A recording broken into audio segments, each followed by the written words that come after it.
Yo, what's up, everybody? Welcome to Tricky Jim. Thank you so much for tuning in. Hopefully, you are having a wonderful week so far and are ready for some Pokémon TCG related and also adjacent content, because that's what we've got on the way for you tonight.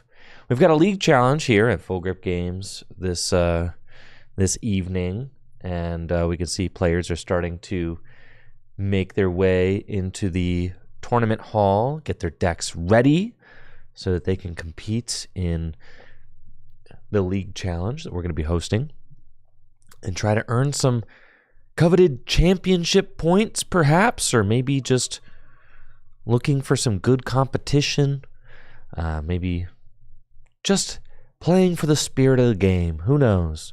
League challenges are great intro level competitions, really just the gateway to earning championship points for the Pokemon trading card game, the smallest events that award championship points.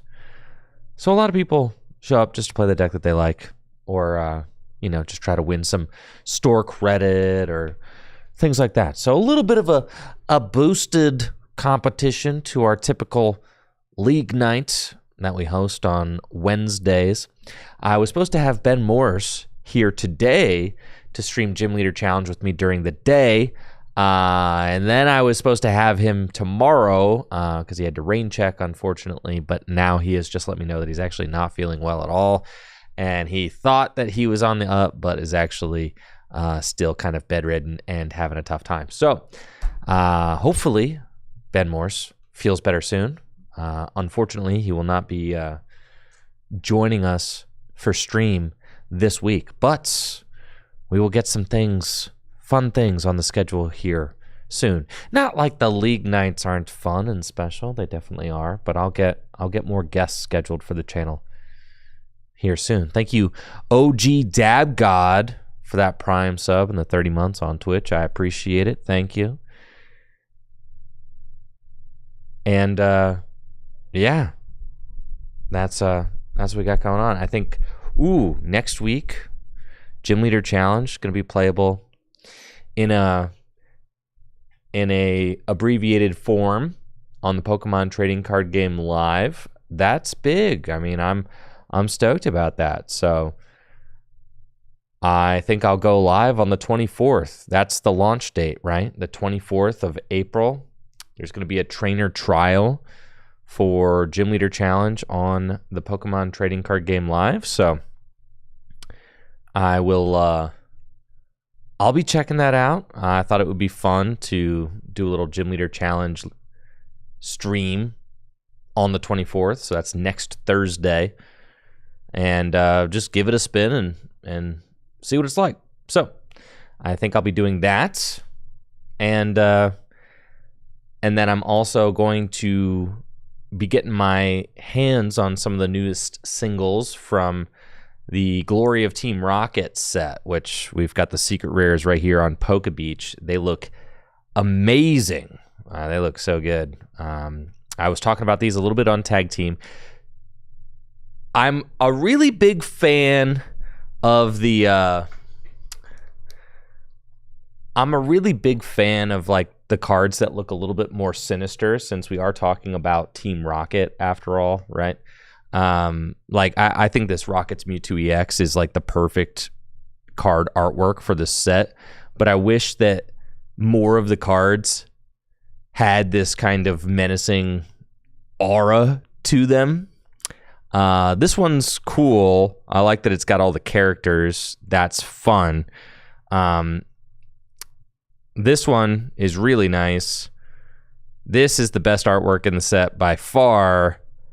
And then, these are all serviceable. You don't expect anything from, like, a full art supporter that's not a secret art rare, to be honest. Like, I don't really expect... It's just supposed to look like the character and look kind of nice. But I think these are like a fine upgrade on like the typical full arts. You know, now we've got like the silhouette of the owner in the background there. Like that's that's fine. I think that's cool enough. That's fine. But I don't like that they've gone with the cartoony look for like pretty much the whole set. Yeah, the whole set. They've gone for like a really kind of like childish, like cutesy cartoony look for like the entire set. And that kind of jives with like exactly what my theory is. This is like the only one that doesn't really fit that. And the Houndoom looks pretty tough, right? Like, I mean, that looks gnarly for sure. But like the Houndoom looks tough, and like the Mewtwo looks tough. And then the Moltres is cool. Yeah, the Moltres is cool. I think this is like a neat artwork. The Moltres has got a little bit of a case of like the chicken neck going on, which is like just unfortunate. If you want to know what I'm talking about. There's this Reshiram and Charizard promo. Bro, I can't unsee it. Once you look at this Reshiram's like extremely straight and rigid neck, you can't unsee it, right? It's like, why is why is his neck so rigid? and why does he look so funny because of it, right? So like he's got like a really bad case of the chicken neck, right? Otherwise, this artwork is pretty cool, but like the chicken neck kind of ruins it. And now like I see, you know, he's just got it's not as bad as the Reshiram, but he's got kind of like this like very, you know, angular neck thing going on, and he's also got like a very angular neck thing going on.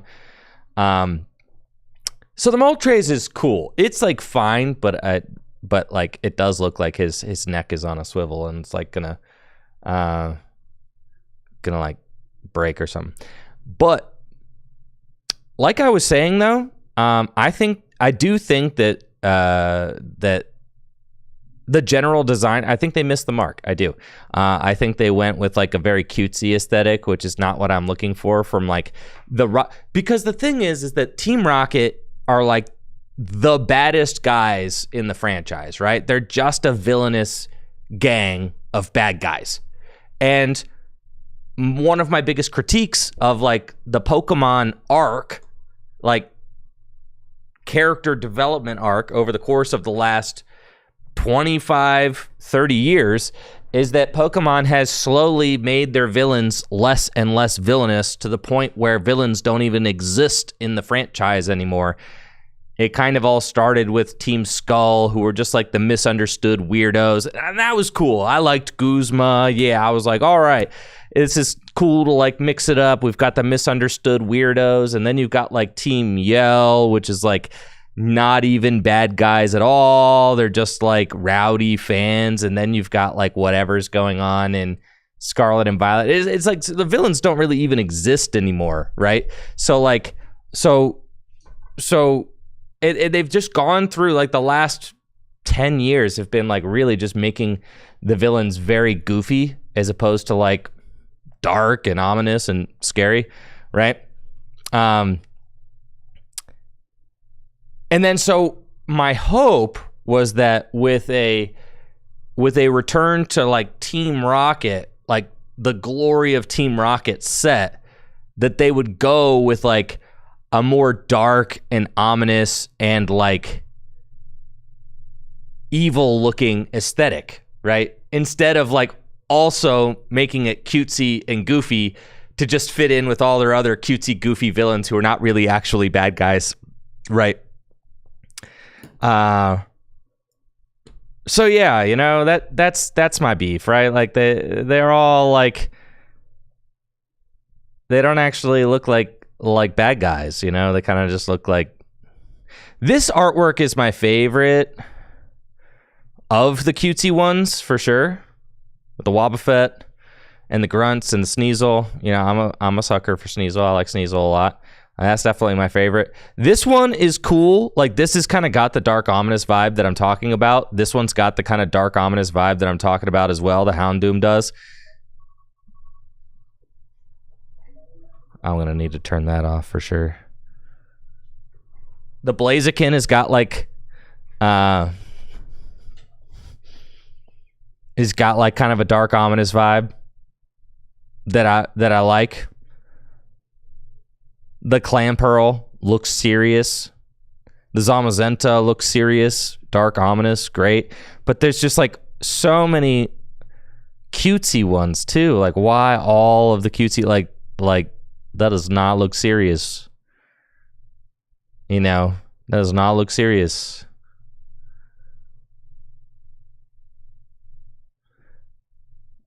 I could deal with like one, if there was like one little cutesy artwork, I'd be like, all right, well, that's novel. But it's like there's just like half of them are, though.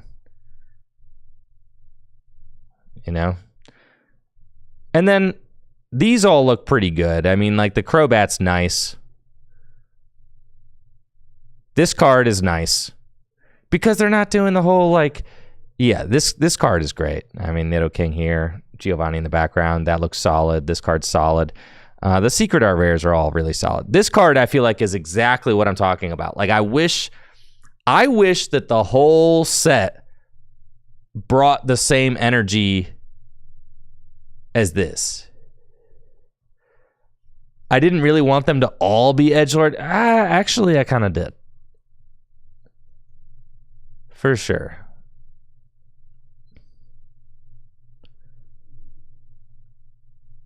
I definitely did. I don't know. You look at like...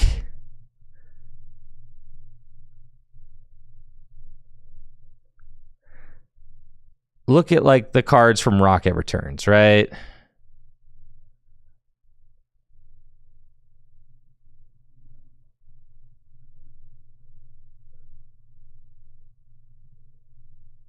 Like all of the dark Pokemon all have like this dark shadow cast over them. They all kind of look ominous and evil. All of them. Like literally all of them. Like literally every single one of them. Like they all look tough. Marowak.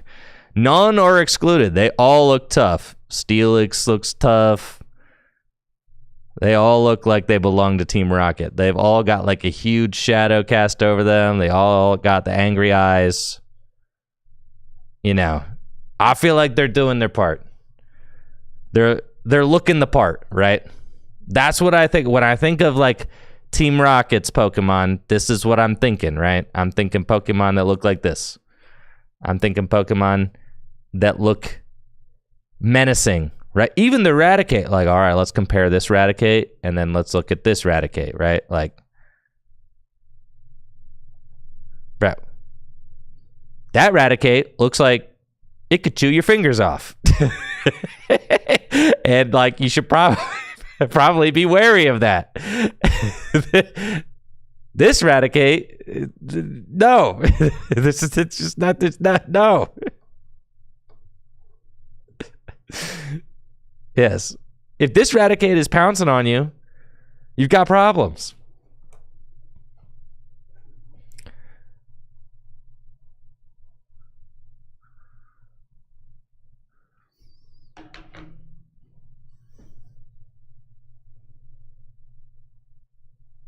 But anyways, that's just me being a boomer. You know, I felt like the old Rockets cards, the old dark cards all looked like very dark and ominous. And they're not always. I mean, you've got some like this. Like, and I wouldn't mind like this Meowth looks kind of cute, but it also, I don't know. He's still got like there's like a very heavy shadow on it and like the background. I don't know, it's cool.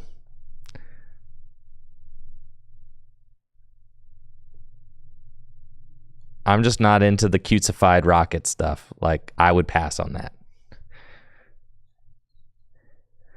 I like the look of this card. Like, I like the look of a lot of cards in the set. I think the Houndoom looks insane.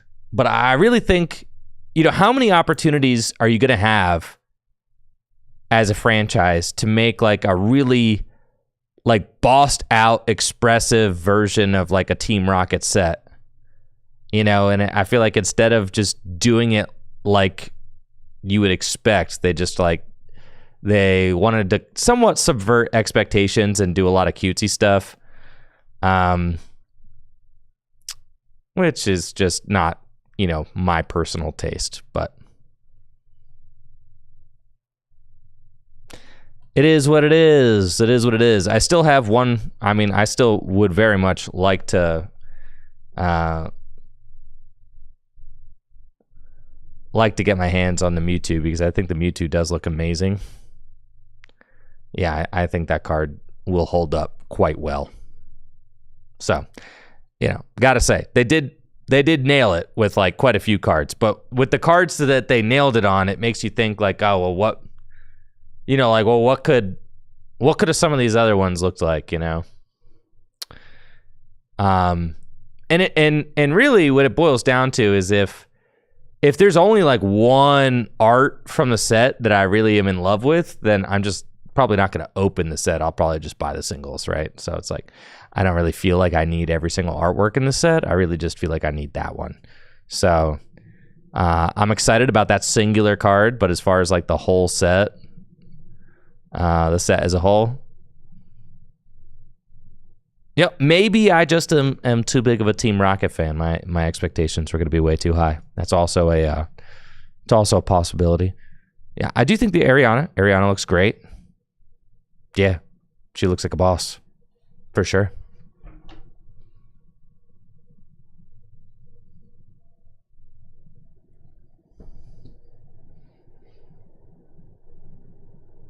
So now that we've got the cards are coming out this Friday, and I am kind of priced out of buying booster boxes to open, because I mean, just look at the cost of these. They're just insane. I mean,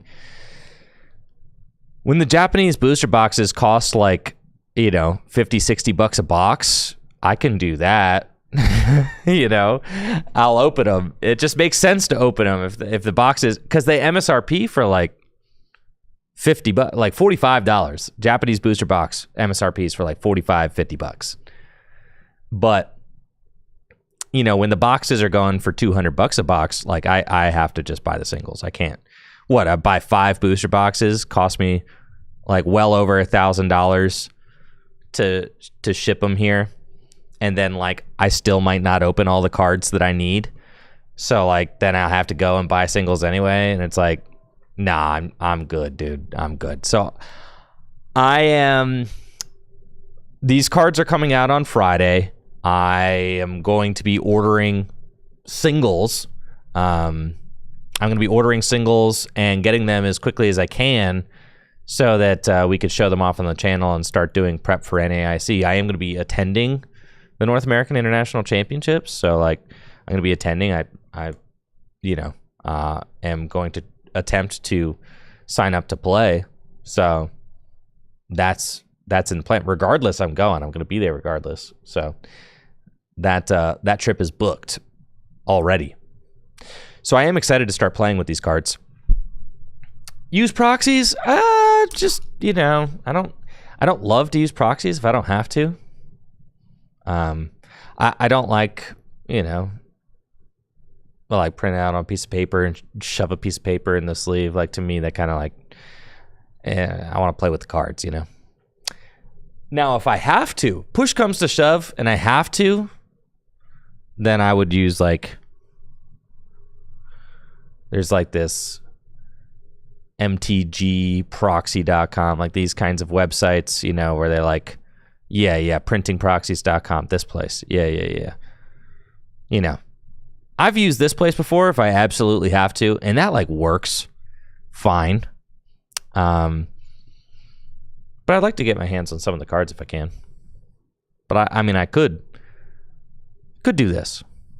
But for me, like the production's part of it. Right? Like, what's the point of having like thousands of dollars of cameras around if I'm going to be pointing the expensive cameras at a cheap printed paper proxy that like looks like crap? Like, what's the point of having the production if the thing if the props aren't right, you know? So I know I'm like a little bit of a perfectionist in that regard, but I do like to actually have the cards. So that is on my to-do. Cool. We've got a round 1 coming up here at the League Challenge. Let's go, folks. Round 1 is on the way. Let's see what we've got in store tonight here at Full Grip Games. Looks like we have maybe 25. That's going to be my guess. Players. Maybe a little more, maybe a little less. And then on stream, Holden and Chase. All right. We've got Full Grip's very own Holden Sheiks on the right versus Chase Juicy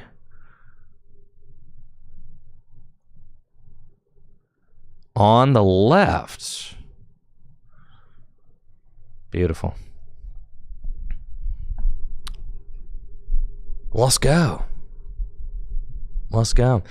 Had a big weekend, obviously, this past weekend. The Atlanta Regional Championships, our first regional championships with the post-rotation format, with the cards from Journey Together Legal, Gardevoir winning the whole thing. It's almost like Ben Morse had a premonition a few weeks ago with our Journey Together 4K event. He was the lone Gardevoir player in top 8. He was singing the deck's praises, and he was he was saying just nonstop about how much that deck, he still believed in it, even though there were naysayers such as myself saying that there's no way that Gardevoir could still keep up in this new format. And I was very incorrect. Gardevoir proved to be a potent threat in our post-rotation format, and Dragapult also did not disappoint. After seeing the results from Japan's Champions League, the most recent one, I did become a little bit of a Gardevoir convert. I mean, Gardevoir performed so well at the Champions League Miyagi that I was suggesting to JW that he ought to play Gardevoir, Dragapult, or Terrabox. Those seemed like the top 3 decks to me. And I think Gardevoir and Dragapult, I mean, are just kind of far and away the top decks in the format right now. If you want to hear more of our discussion about standard format reactions to the Atlanta Regionals and stuff like that, definitely make sure to check out the Tag Team Podcast. The Tag Team Podcast is a podcast that myself, Riley Hulbert, and JW Krewall, all regional champions, do together on a weekly basis. We usually record on Mondays, but JW was traveling, so we recorded on Tuesday this week. Episode is up now on platforms where you listen to your podcasts and also YouTube. So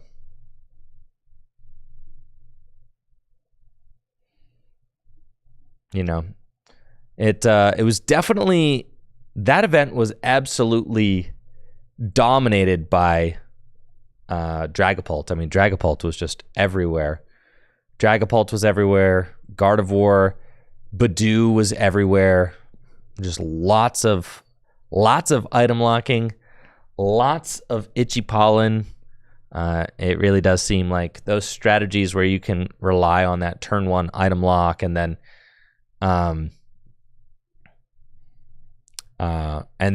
just like set up a crazy board and just decimate your opponent's board position and get that first big punch. It's just such a big deal. All right, these players are underway, and holy smokes, Holden has got the Gator deck. Okay. Was not expecting this. And we're sending some cards flying. Okay. So we've got the Gators. Oh, yeah. Yes, we do. And that is something that that is worth noting is that the walls have really not performed at all. So with walls not performing, it makes you think like, okay, well, now nobody is going to respect the walls. And with no one respecting the walls, it's actually the perfect time to play the walls. It's the perfect time to play the walls when no one is respecting the walls, and no one is going to respect the walls right after. And I think like Chase is playing Goldengo, but it does look like Chase has Scizor in his deck. So he does have some answer to the walls, as he's got Scizor. Scizor has an ability or an attack punishing Scissors, which does 10 damage plus 50 more damage for each of your opponent's Pokemon in play that has an ability. So Chase could lean on that in order to potentially hit through this Mimikyu. But, maybe he has the Dunsparce EX. He's probably got that card in there. But will these options be enough to help him chew through these walls? That's what we're going to have to see. We do see that Holden wasted no time getting the Mimikyu out. The Mimikyu has its ability Safeguard, which prevents all damage done to this Pokemon by attacks from Pokemon EX and Pokemon V. So the Mimikyu cannot be damaged by a Goldengo EX. Looks like Chase also has Monkey Dory in his deck. So this is going to get interesting. Because Chase is really going to be in a position where he has to think critically about how he wants to navigate his 6 prizes and which attackers he wants to use. In a Goldengo based deck, usually you're just attacking with Goldengo EX 3 times and trying to just win the game that way. Now, I don't know if Chase is playing the baby Goldengo, the little one. I know a lot of players were opting to play the little Goldengo as a non-EX attacker. But Chase is playing the Scizor, so that makes me wonder if he is including the baby Goldengo. Probably not, just since he's playing Scizor instead. That would be my guess. Chase has to decide where to put this first energy. And I think that the energy to the bundle is a heads-up play, because usually you want to equip the energy to your bench Pokemon first there, because the active might get knocked out, and then you just want to have that energy on the bench Pokemon ready to bring up. But you do have to get an energy down in case, Holden doesn't do anything. You have to be able to retreat and then go in with your attacker next turn. But Chase is in this weird spot where he doesn't quite know which Pokemon he's going to need to knock out next turn. He doesn't know if he's going to be going in with Goldengo or if he's going to go in with a Scizor. So he's just going to attach to the bundle and then kind of decide where he's going next turn. Looks like Holden is playing an Arven, getting some energy out of his deck with Earthen Vessel. He's got TM Evolution and Rescue Board in his hand already.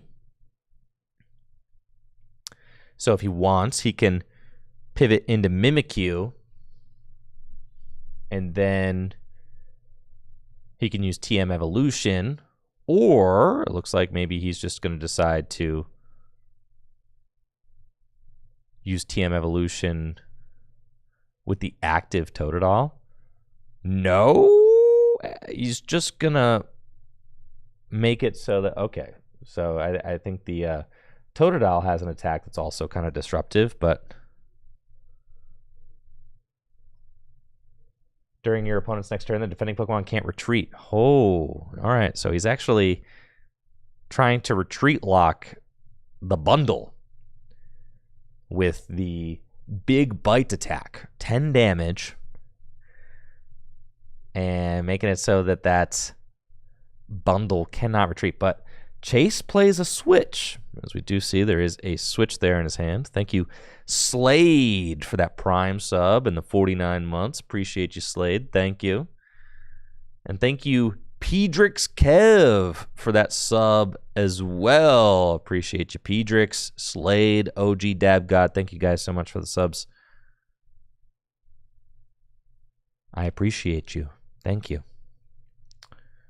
Chase has got the Energy Search Pro. He's going to get a handful of energy out of the deck into his hand. He's got a huge hand to work with now. And we'll attach a grass energy to the bundle. I suppose with another energy attachment, the bundle could start swinging. Refrigerated Stream does 80 damage for a water and 2 colorless. So Holden is actually going to have to start thinking about a move, because yeah, this bundle Rooski can definitely attack. All right, so Holden's got Iono. Both players put their hand on the bottom of the deck. Going to get 6 cards. And let's see what they've got. Holden finds an Artisan, which is great, because he could use that to go get another Totodile. And then use TM Evolution to evolve his bench Croconaw and the Totodile that he's putting down.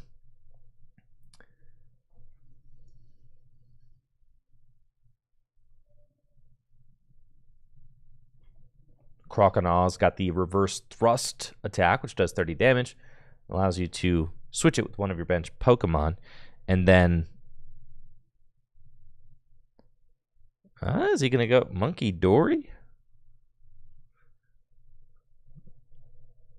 Croconaw or Totodile seems like the play, but I guess I don't see another Totodile. Yeah, that is tough. So without another Totodile in the deck, it looks like Holden can't actually use Artisan to go get another Totodile. So he would be stuck with just a single. Now he could put the Luxurious Cape on this active. Oh no, he can't, because it's got an Evo, TM Evo on it. Yeah, it's just a really weird spot. You really don't want to let this Totodile just get knocked out. That feels really bad. Then you're just one boss's orders away from being in a pretty terrible position. So it looks like Holden is going to retreat into the Croconaw and reverse thrust to send up Mimikyu. But this is weird, because Mimikyu can just get knocked out by the Bundler. Bundler does 80 damage for 3 energy, so all Chase has to do is commit another energy to the Bundler, and you're swinging. Coin bonus. We'll draw 1.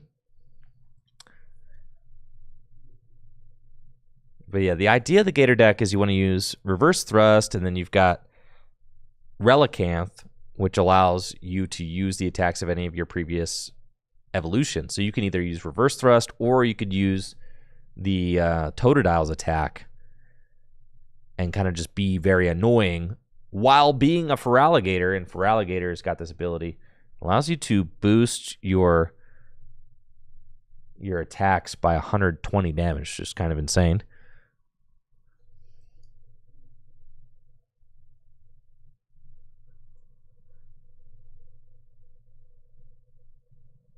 Torrential Heart. You place 5 damage counters on the Feraligatr, and then it can do 120 more damage. So Chase is just going to attach a 3rd energy to the bundle and get in there. Is it like Refrigerated Stream or something? The bundle Rooski? Refrigerated Stream. Dang, I'm nuts. Yep, Refrigerated Stream. This is the first time that I have ever witnessed a refrigerated stream attack. So that's something.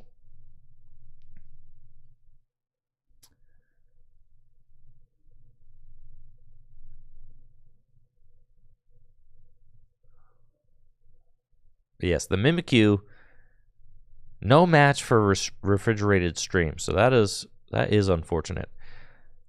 Weirdly, I think it would have been like better for Holden to maybe reverse thrust into the Monkey Dory just to kind of sack that, because the Mimikyu is not actually a good wall up against a 2-energy bundle.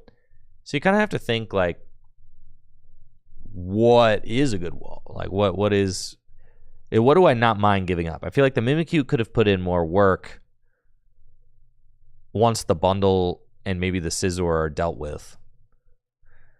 I do agree that you have to keep dragging up the Golden Go. That's for sure. So Holden is going to do that.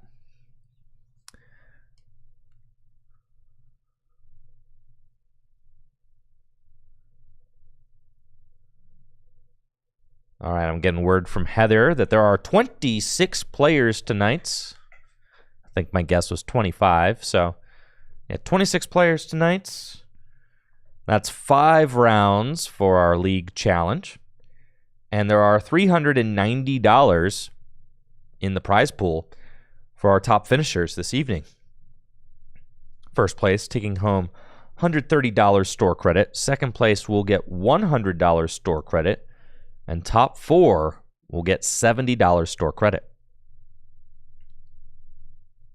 So Holden's going to evolve into Feraligatr, and he's got the Relicanth on the bench. He doesn't have a good wall to hit and run into, though. He's going to activate the Torrential Hearts ability, and then can use Monkey Dory Adrenabrain to move those damage counters that he just placed on Feraligatr. So this is a really cool little combo here.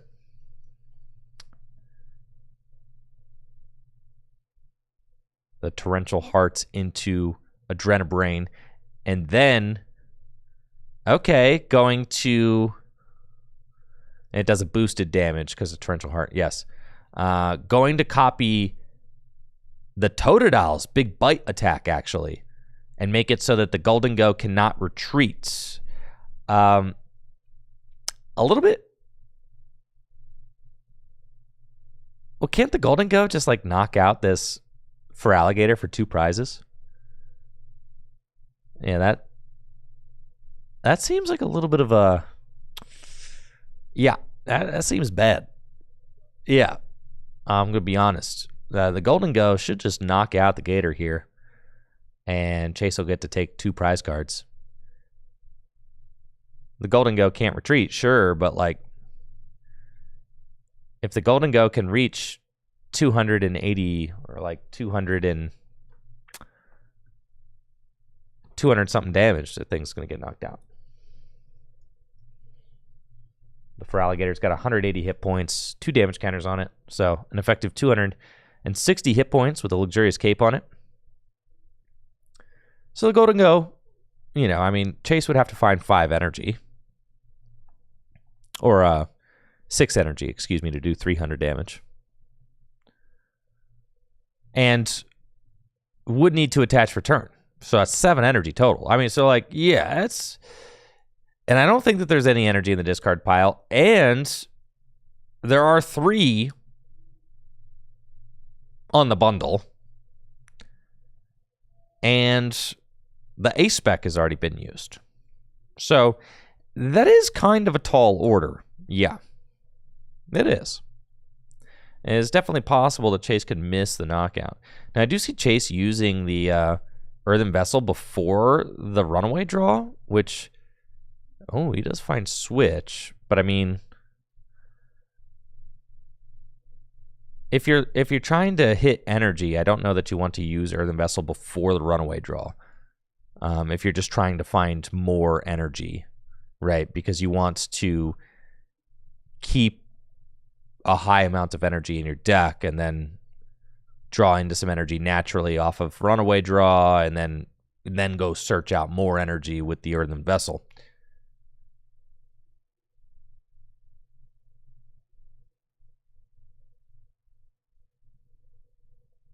And it looks like Chase is rocking 4 energy in his hand right now.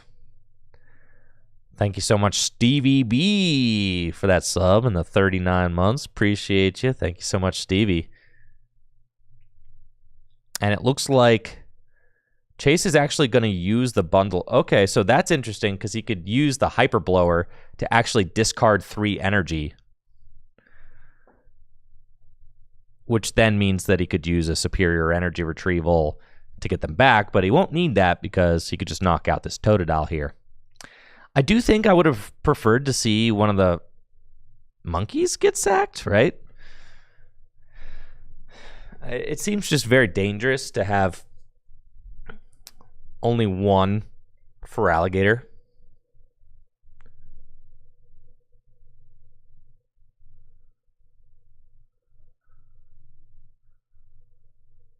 I do think that Chase kind of sacrificed a good built-up attacker there, though. I mean, having the refrigerated stream built up was just such an auto answer to like an auto answer to the no, it looks like Holden had the Totodile the whole time. Interesting.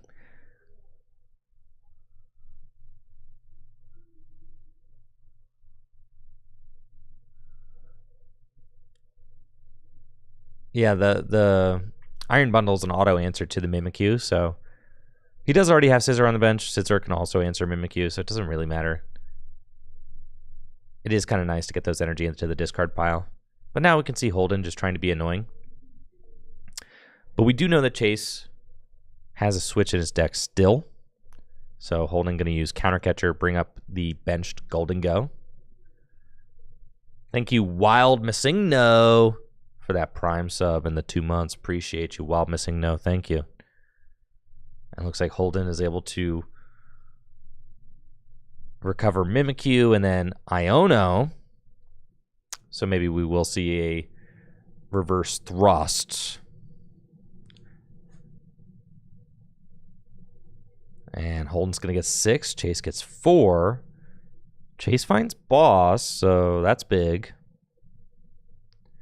Luminous Energy to Monkey Dory, and now we're going to get to see Holden move even more damage counters off with Adrenabrain. The Torrential Hearts placing 5 damage counters on for Alligator. Adrenabrain number 1 moving 3. Adrenabrain number 2 moving 3 more.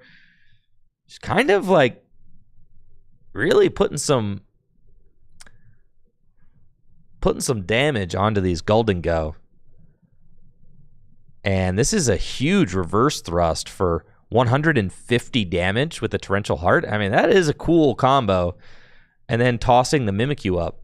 We know Chase has got Boss in his hand, but he doesn't have energy now. So Holden is starting to, I think, carve out a pretty decent spot for him in this match. But there is a Turo scenario. That is going to be very good for Chase. Not only does he have Switch, he's also got Turo scenario. And Turo scenario could just completely pick up this damaged Golden Go. And that's what we're going to see from Chase. That is a tough pill to swallow. We see Holden reacting to that like, oh, God. Right? And then here comes Scizor.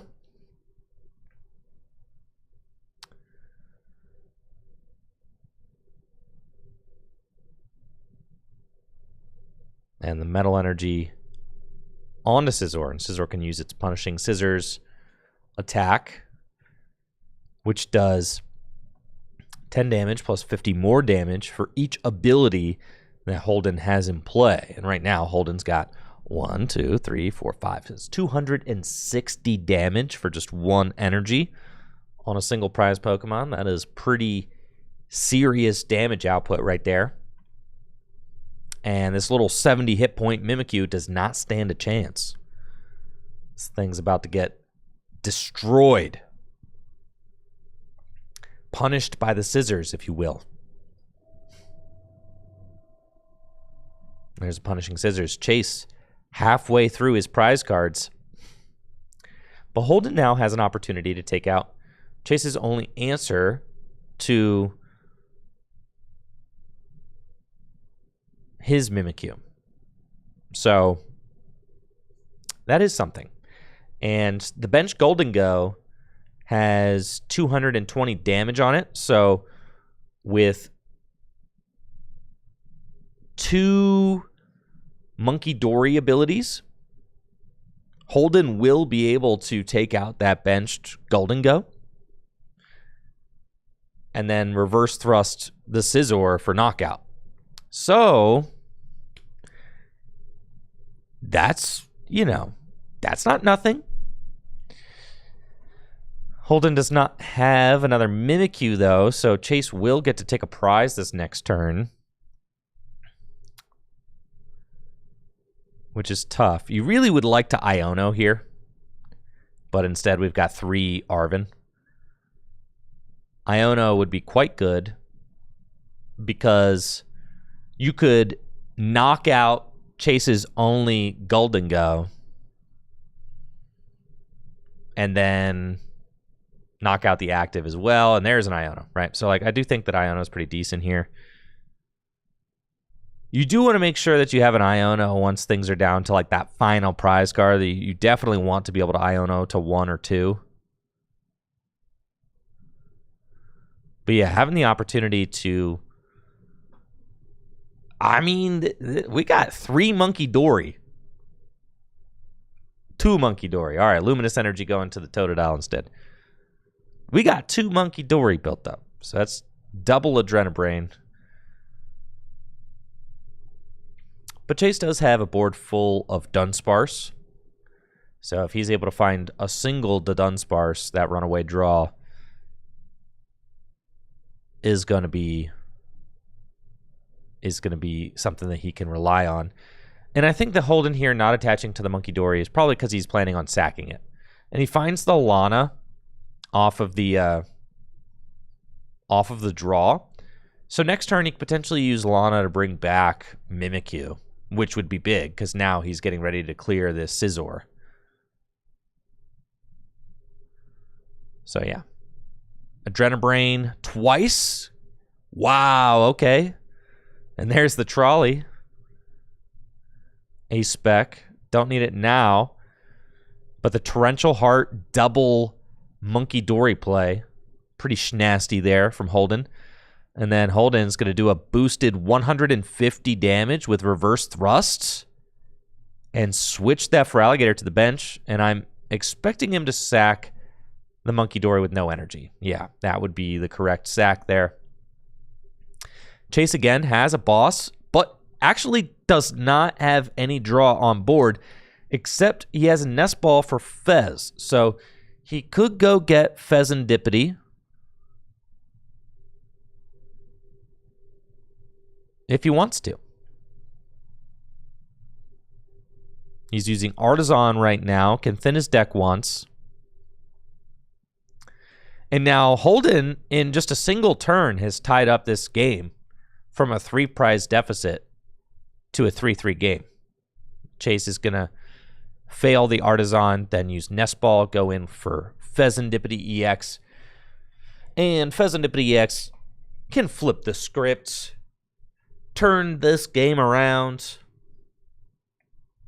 allow Chase to draw 3 cards since one of his Pokemon was knocked out during Holden's turn. Here we go. Flip the script. There's a Dunsparce. There's a Golden Go. That's pretty much exactly what he wanted. So here's Golden Go. Here's the Dunsparce. That's the potential to see 5 more cards.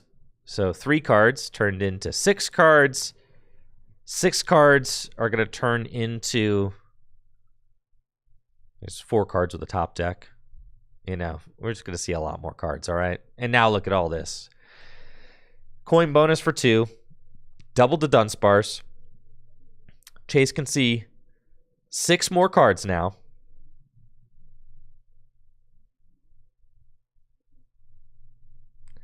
And he's got Boss and Superior, but needs to find, I think, access to one more energy if he wants to use Boss's orders to gust up the Feraligatr. If this is an Iono to 3 turned into Boss, 6 energy, 1-hit KO, a caped Feraligatr, that's just disgusting.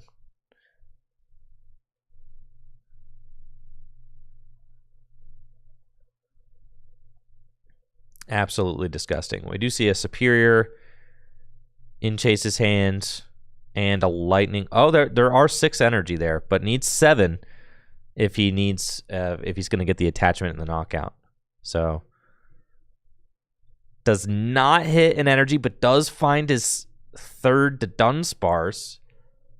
So could go for Dunsparce number 3 to keep digging. Would have to find one more out to an energy to be able to Boss knock out the Feraligatr. If he does go Boss knockout Feraligatr, though, and that gives Holden an opportunity to maybe just go try to wall with. And there's the, ooh, yes, more energy. So off of an Iono to 3, Chase was able to draw somewhere in the ballpark of 20 cards. Something like that, right? I mean, he went Iono to 3, top deck, that's 4. He went coin bonus,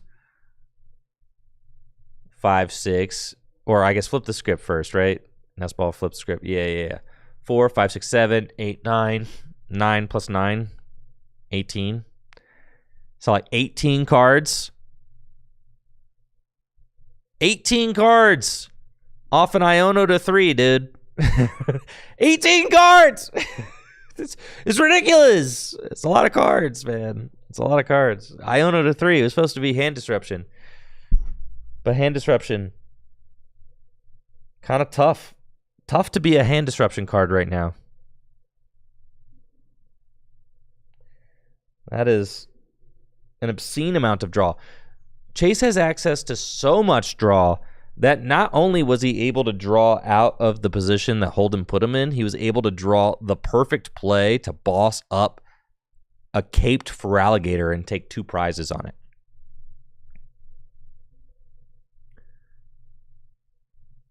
And that is a tough pill to swallow there for Holden. But all Holden has to do is just, deal with one more. Oh, here we go. A little bite lock. Okay. Holden wasting no time, going straight for the Pheasantipity. And big bites will make it so that Pheasantipity cannot retreat. However, I still don't think Chase has used his switch yet. So if Holden cannot disrupt this hand, switch is still available, and Chase could have a very easy route to win this game. So Holden really needs to pair this with an Iono, but he might be using Lana's Aid this turn to bring back. Yeah, I'm thinking that is the case.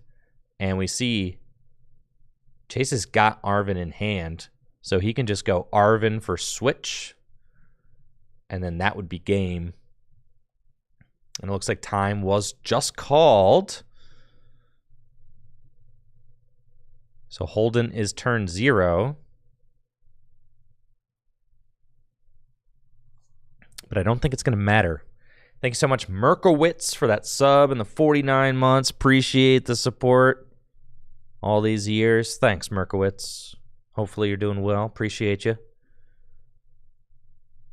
All right, so Holden has got that Crokinole here in turns. 3 Monkey Dory loaded up.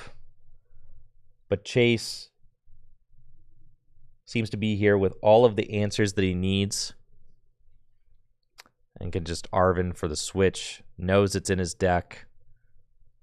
There it is. Switch. Reveal 3 energy. And there you go. That is game. Chase is going to take game number 1 and advance to 1-0 here at the Full Grip Games League Challenge. So congrats to Chase on the win. Holden going to drop to 0-1.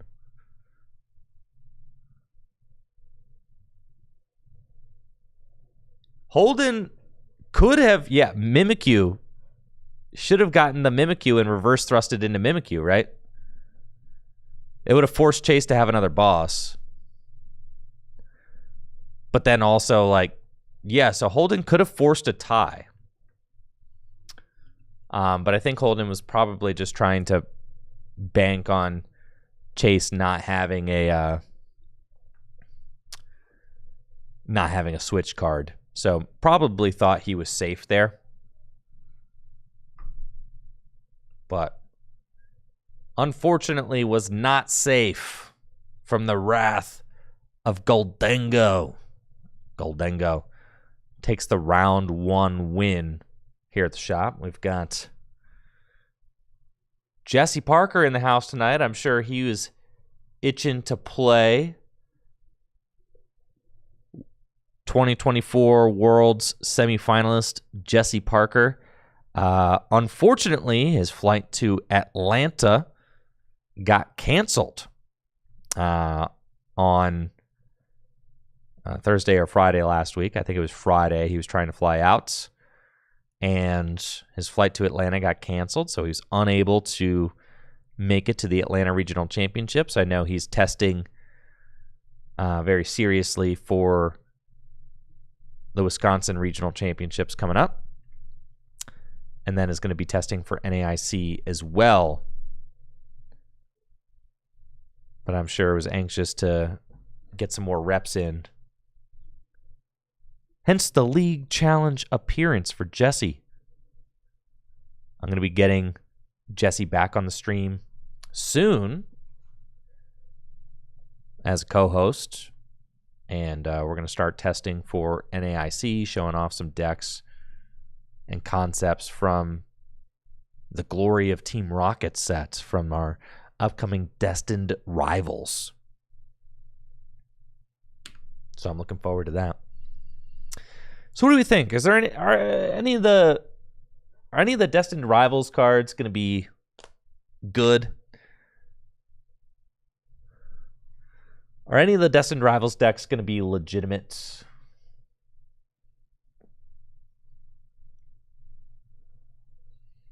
What's our thoughts on that?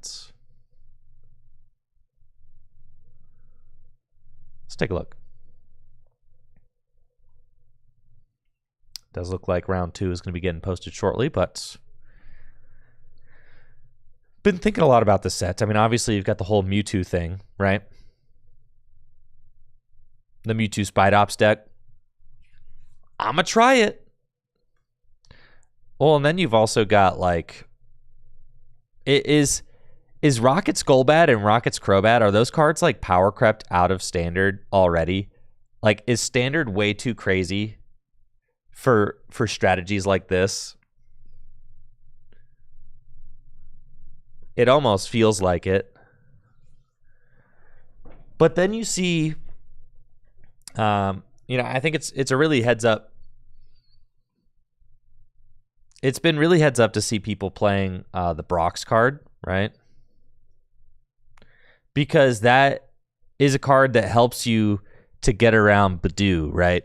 Like, you can continue setting up even if there's Badoo item lock, if you can get your Brox Scouting. So Brox Scouting is a pretty good card, honestly. It's been cool to see a card of this power level actually see play, because like cards like this should see play in the Pokemon TCG. It's a good card, right? Zubat is Dragapult. Oh yeah, you're right. In a format with Dragapult and all of that, is it really going to be possible to pick things off with like Golbats and Crobats? I don't know. You got TM Devolution. You've got Hops Zacian, dude. Articuno blocks Pult. Prevent all effects of your opponent's Pokemon's attacks done to your basic Team Rocket's Pokemon. Hey, we're in there. You're in there. You've got everything you need.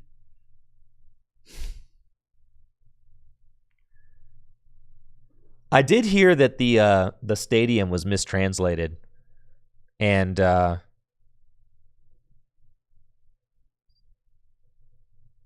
Team Rocket's factory says, yeah, if a player has played a supporter with Team Rocket in its name from their hand, they can draw 2 cards. So, like, that actually is crazy.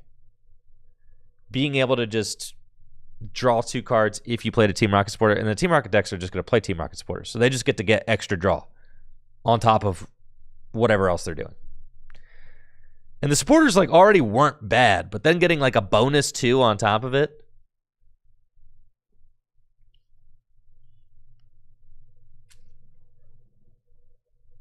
Yeah, I want the Mewtwo deck. I want the Mewtwo deck to work.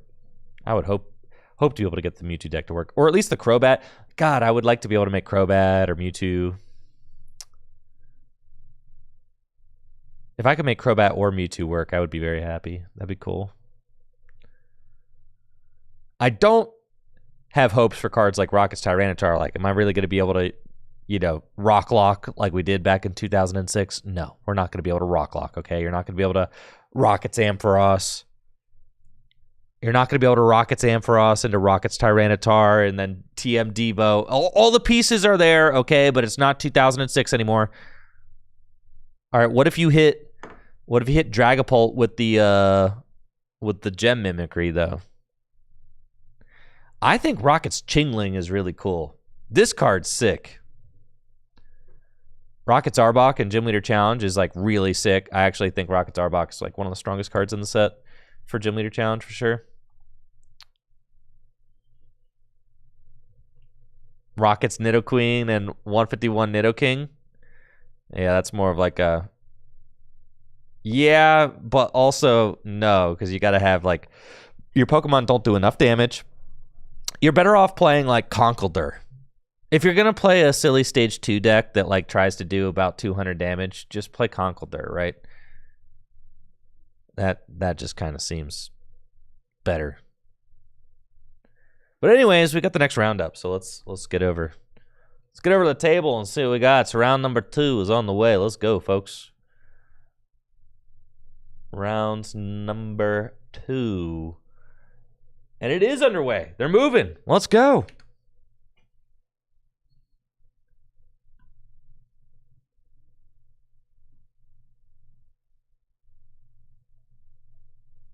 Too much talking about the fun new Rocket set. It looks like we've got a Poison Archaludon deck on the right versus a Monkey Dory, which could be literally anything on the left. We've got Thad on the left.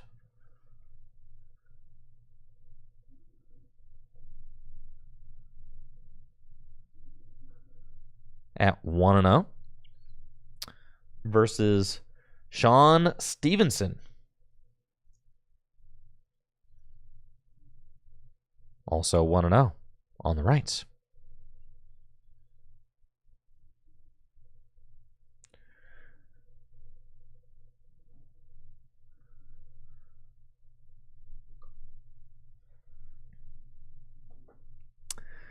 Poisonous Jungle. Duraludon.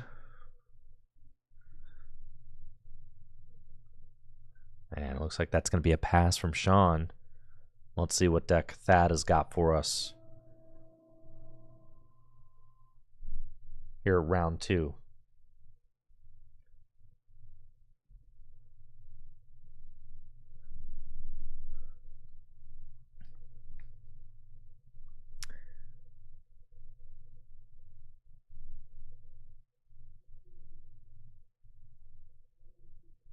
All right, Thad's got a Badoo. So we know at least that much. There's a Badoo, there's Monkey Dory. It's Gardevoir. All right. So we've got Gardevoir versus Poison Archaludon. And if I'm looking at Sean's hand, it looks like Sean's hand is 2 Boss's Orders, which is terrible. That's a horrible hand. That's like the last hand that you want to have. if you want to win a game of Pokemon cards in 2025. 2 bosses orders on turn 2, nothing else. With no attackers built up on board, that's not going to happen. So,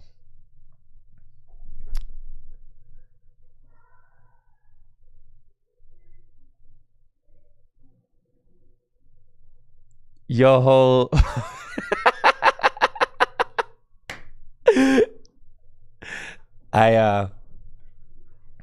I tweeted it, Anthony Fantano, to see if he would come out to the Destined Rivals 6K here in Akron, the end of May, and he responded that he's tempted. So you're saying there's a chance? Well, let's go. That'd be pretty hype. You should do it, Anthony.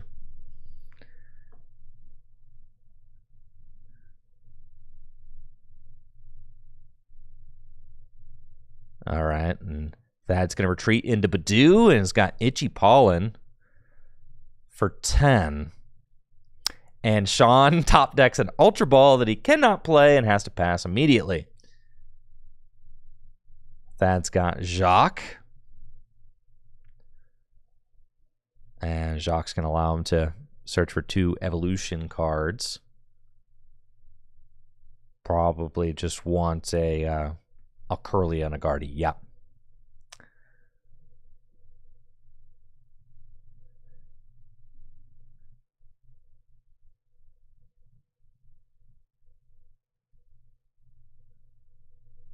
Yeah, Anthony Fantano's been tweeting about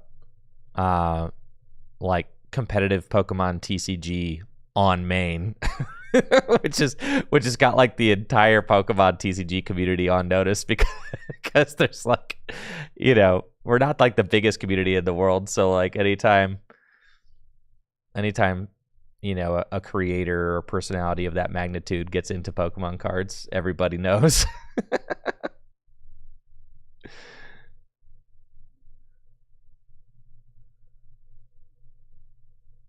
All right, so Thad has got the Bravery Charm on the Badoo.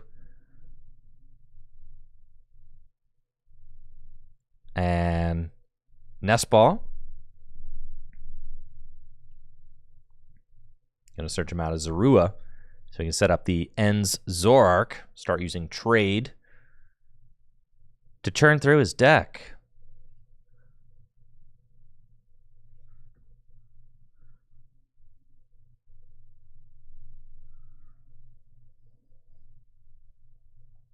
And it was cool to see the Atlanta winning list and a lot of other Guardy lists incorporate the Enzorark. Just a 1-2 line, 1 Enzarua, 2 Enzorark into the Guardy builds, just so that they have some amount of board stability and some amount of churn, right? And here's the Enzorarks. Just while you're setting up with Badoo, I mean, you really just have time to set up a card like Enzorark, and it just gives you that. It gives you that churn. It gives you that dig throughout the game. Allows you to get cards into the discard pile, and it's just enough. Really, even if just setting up 1 Enzorark is all you need. Having no recurring draw is just so tough, and a lot of times can put you in a situation where just you and your opponent are both top decking with Badoo. Looks like Sean actually is going to use one of those boss's orders to try and drag up the Enzorark and see if he can't stick it there in the active, as Sean is just kind of dead drawing multiple items there in his hand that he can't play because of the Itchy Pollen attack.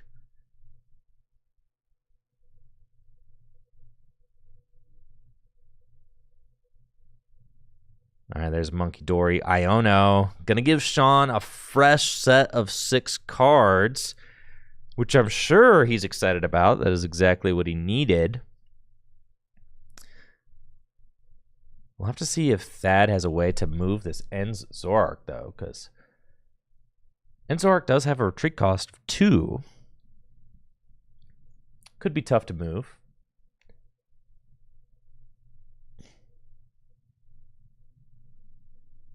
And taking a look at Henry's list, yeah, there's 2 Turo scenario.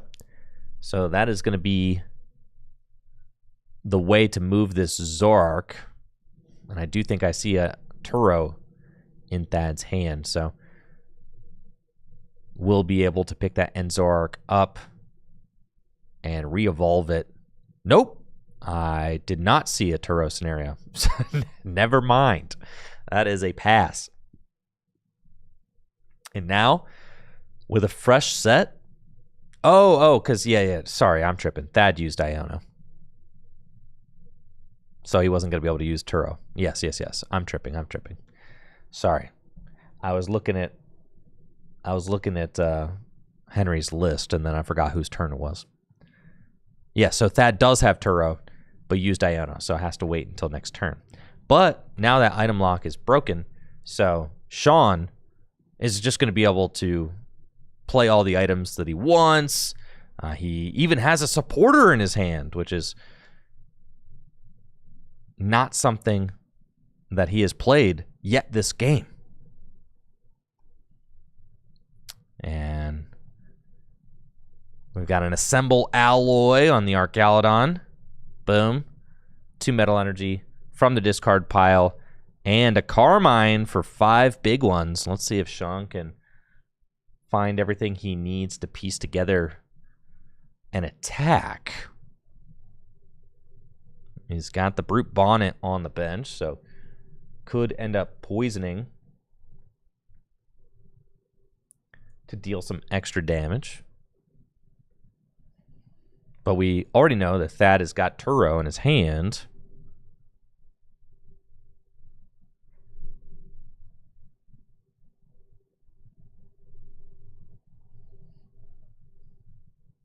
All right, there's the Latias EX, so free retreat. Here comes Archaludon. And Metal Defender for 220 damage.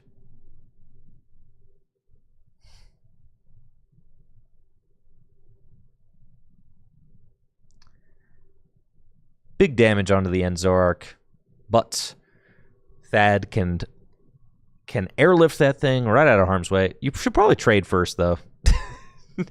Yeah, also Monkey Dory first for sure.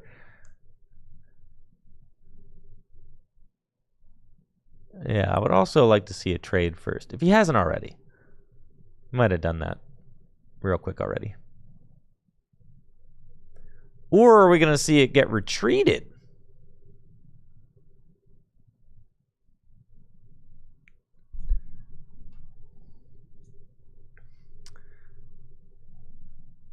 Looks like Rescue Board and Psychic Energy. Going to give that End Zoroark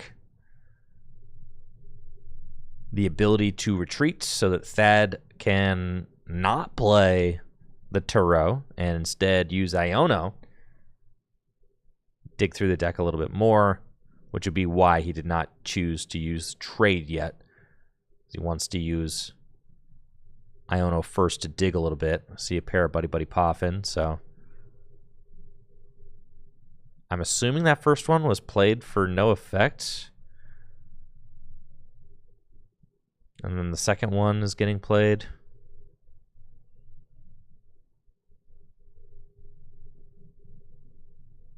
I could have missed the trade if I missed it before the Iono.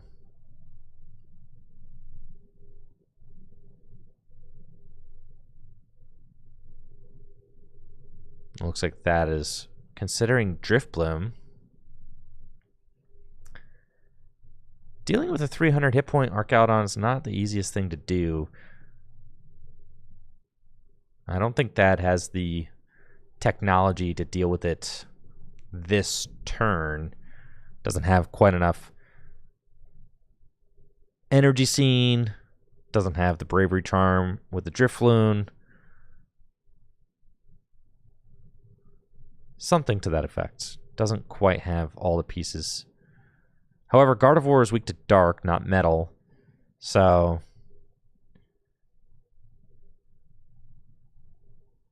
is it just going to be a Badoo and chill angle?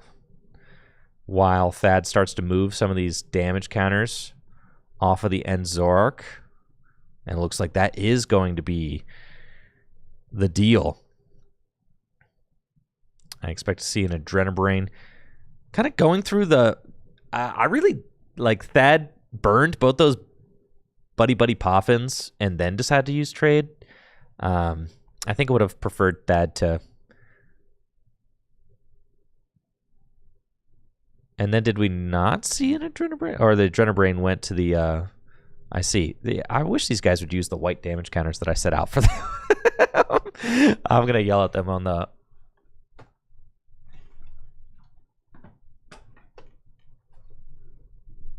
I'm going to yell at them on the walkie-talkie. Can you guys please use the white damage counters? The white damage counters. Thanks, Sean. Okay. Perfect. There we go. Now I can see.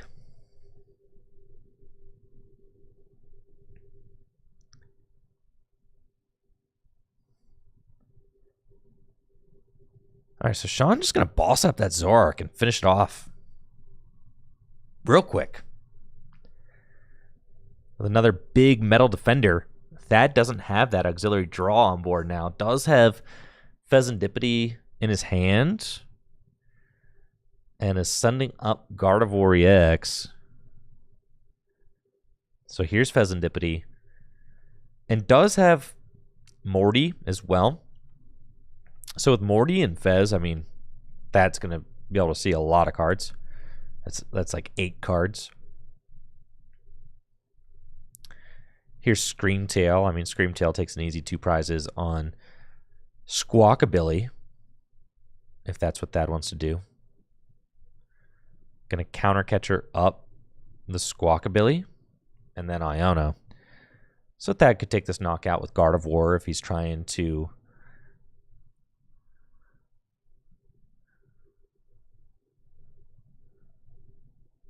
wall this turn. So that makes sense. Attack with Gardevoir. Gardevoir cannot get return KO'd by the Arcgalodon. Gardevoir can knock out the Squawkabilly.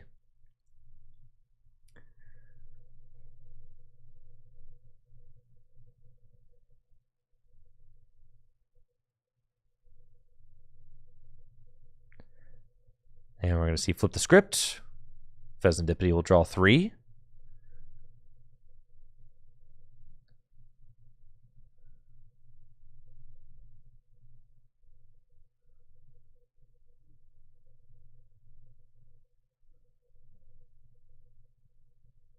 And then Gardevoir going to get juiced up.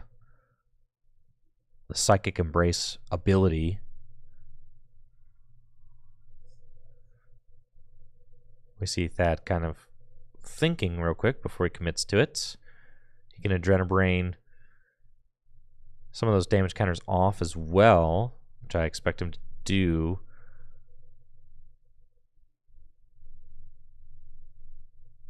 It looks like he's going to take a prize before he decides to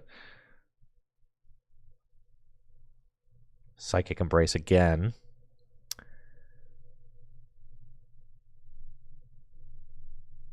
Is actually going to retreat this Gardevoir.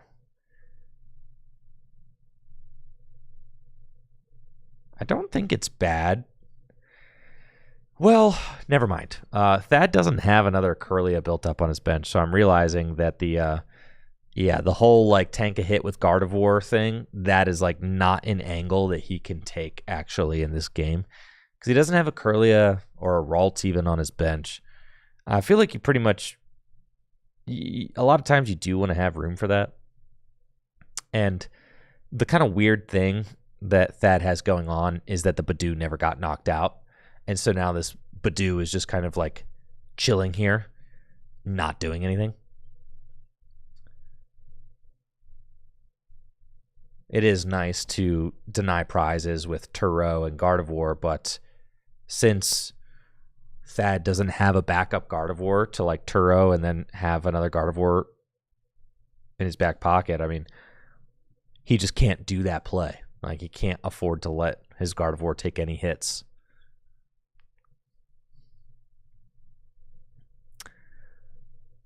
And actually, yeah, Thad is trying to poke around the the Squawkabilly, so instead decides to... And I think that this is just a weird line from Thad, because like Thad did waste a counter catcher on this Squawkabilly, right?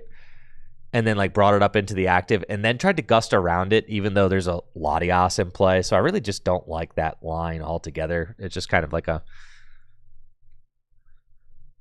funky one, like definitely a waste of a counter catcher for sure. And now Sean seems to be in a pretty good spot. He does have a damaged Archaludon. Used Turo Scenario to pick up the Squawkabilly. So just removing that liability from the board. And then with Thad is only taking a single prize. And Sean is going to be halfway through his prizes.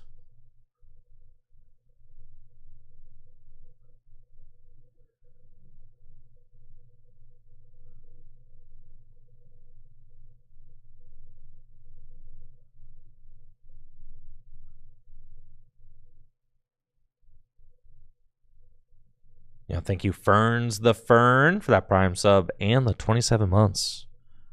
Thanks, Fern.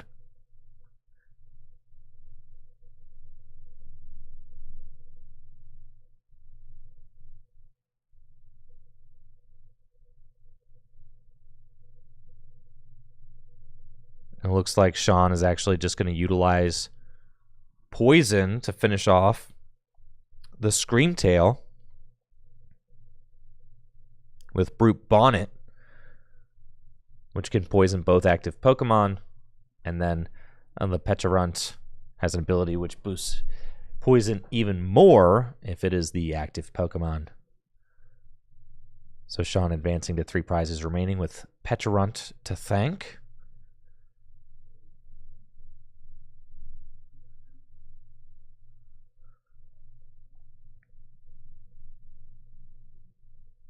Let's see if that's going to use Nest Ball. Not a lot of Pokemon left in this deck, but the Drifloon is still there. So I'm wondering if Thad prized like an obscene amount of Bravery Charms. No, there's one in his deck. And Henry Chow's list only plays 2. So, yeah. Okay, I know that some Gardevoir lists were running as many as 3 Bravery Charms before Atlanta. But Henry list playing 2. So that does have access to it. But with 1 on the Badoo, I mean, that's just 1 Bravery Charm you've got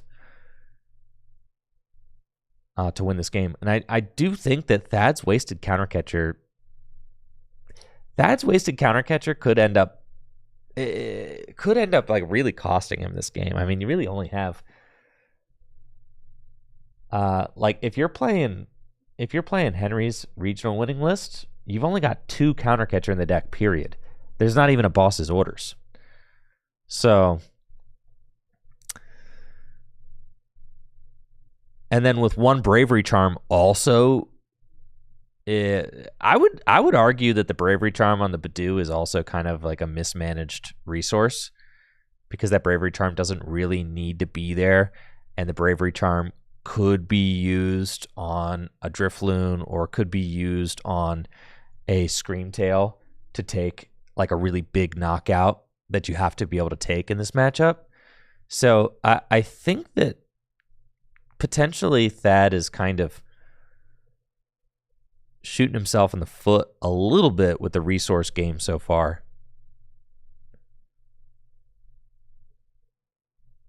But we'll see how much of that ends up coming back to bite him. I do like that he's taken this opportunity to get out another Ralts. That's very good.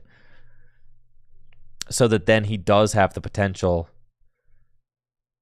to get another Gardevoir going if this Gardevoir takes a hit. But again, I mean, talking about resources, Thad had a turn earlier where he burned 2 Buddy Buddy Poffin for like no reason and then used trade to discard a rare candy. So like that was a little bit of a head scratcher as well.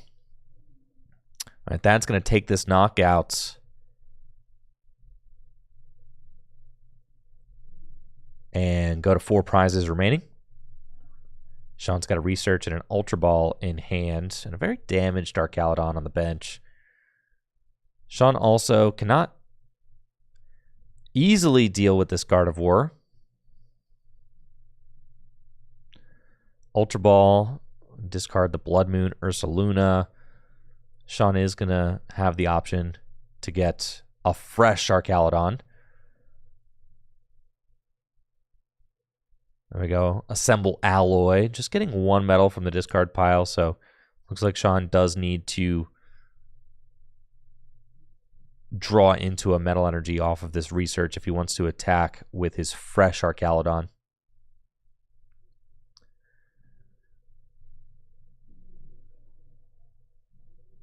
And he could also poison the Gardevoir, but the poison damage is not going to be like a difference maker here. All right, so here's the Research. 7 fresh cards. What does Sean see? He's got the energy, so he can attack with a fresh Archaludon. That's kind of step 1. And he's not taking a knockout, so that's not going to get any extra draw off of the Pheasantipity this turn.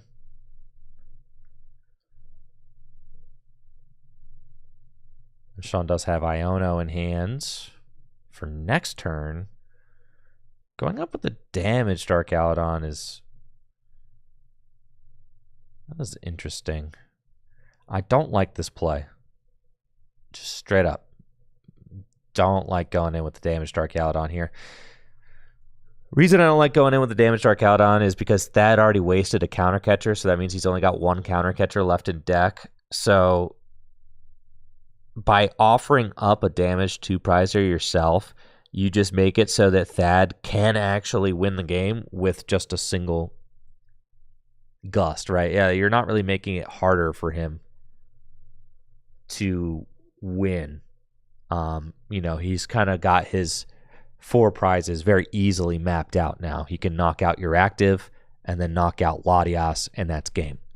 So I would have preferred to see Sean attack with the fresh Archaludon there. I think you're just kind of making Thad's route to a win much more difficult to get.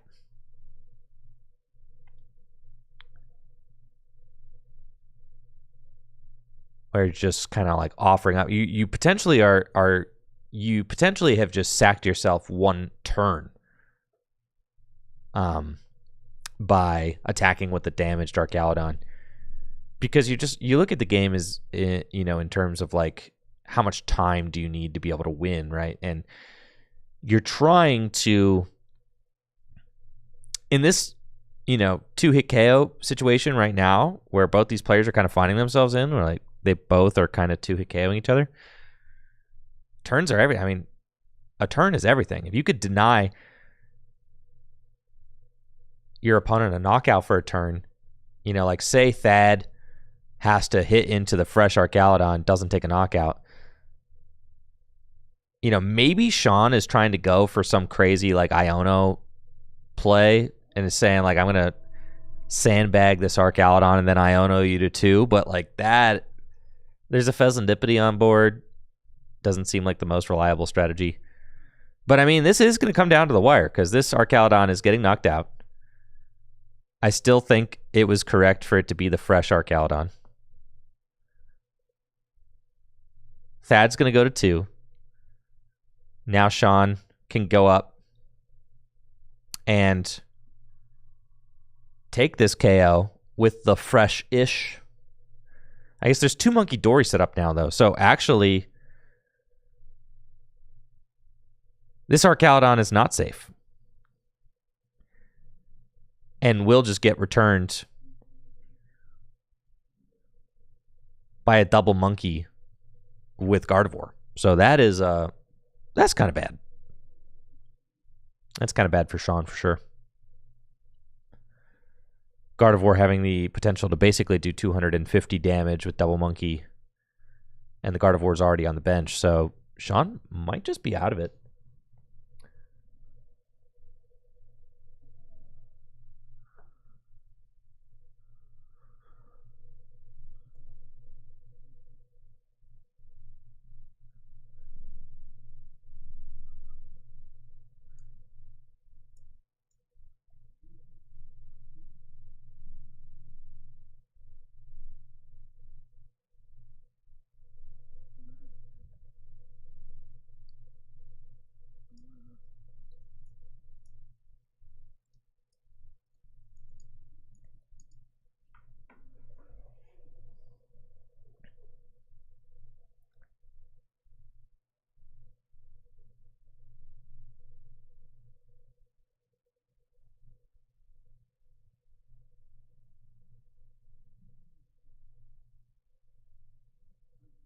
So we see Sean kind of contemplating. Is there a way out of... Oh, I guess he's got his own Monkey Dory. Does he have a darkness energy? If he can move 3 damage counters.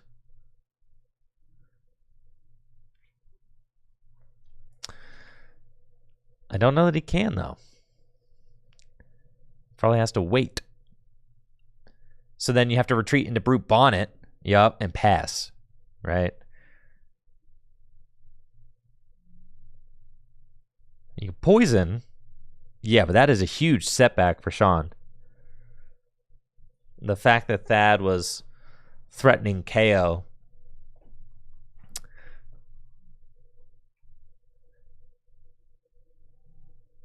Now is Thad just going to take a knockout?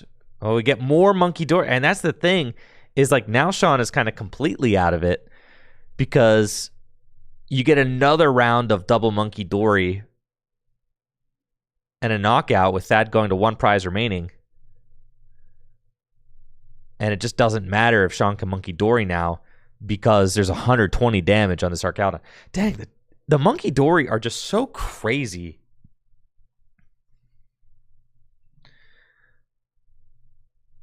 And Sean has got to go in with the bear, right? The bear actually has the most amount of HP.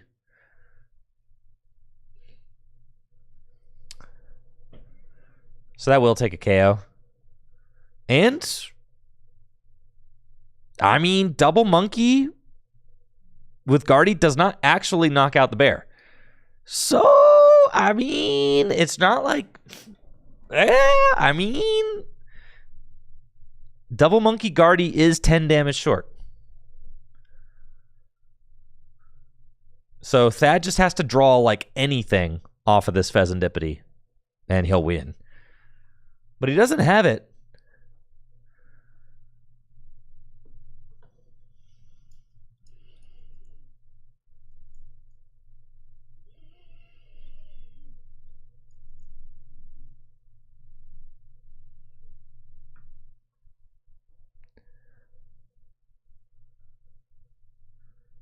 Flip the script, 3 more cards.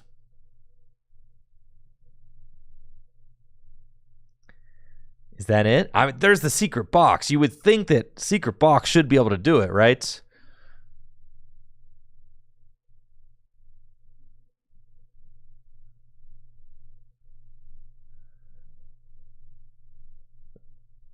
Is that only 4 cards in Thad's deck?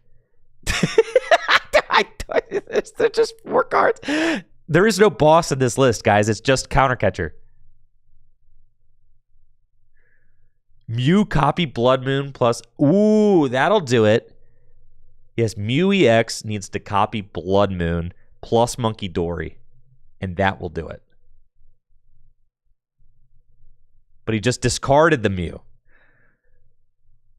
Yeah, that's hype, honestly. But he's still got Night Stretcher in hand. So, like, he could still find the route. He could still find it, guys. There's still a Night Stretcher in there. There's a Night Stretcher in the hand. Thad could still find it. He could still figure it out. He just needs to think. He just needs to compute it just a little bit harder. Stretcher, bring the Mew back. Bring it back. No, not that one. I think this still does it, though, because he's got Charm in hand. This still does it, right? Yeah. Just Screamtail knock out like the Latias with Monkey or something. Yeah, that'll do it.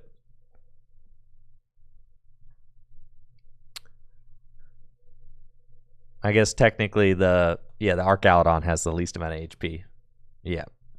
There we go. And Thad's going to get the dub. All right. It's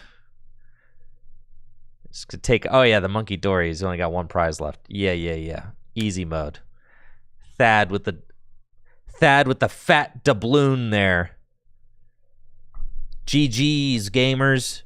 GG's. Well played. Well played. We've got a dub.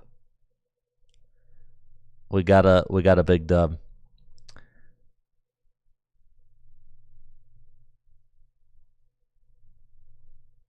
Yeah, I'm getting questions over on YouTube about what's my favorite Bladey song.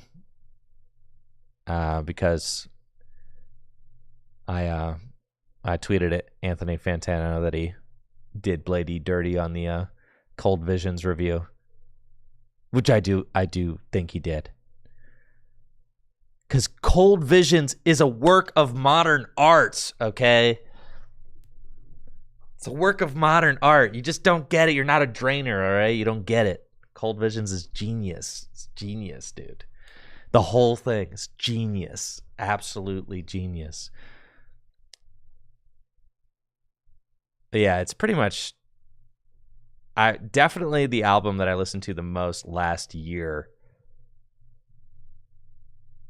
was absolutely Cold Visions. That was definitely the album I listened to the most, and it wasn't even close. And I've been listening to a lot of Drain adjacent music lately. You see, Car Seat Headrest got a new album coming out. I was peeping those new singles.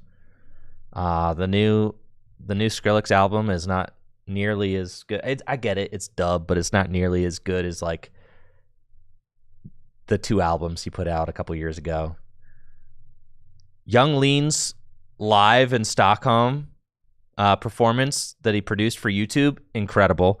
I'm going to see Young Lean in Detroit in October. I got my tickets already. I'm so excited.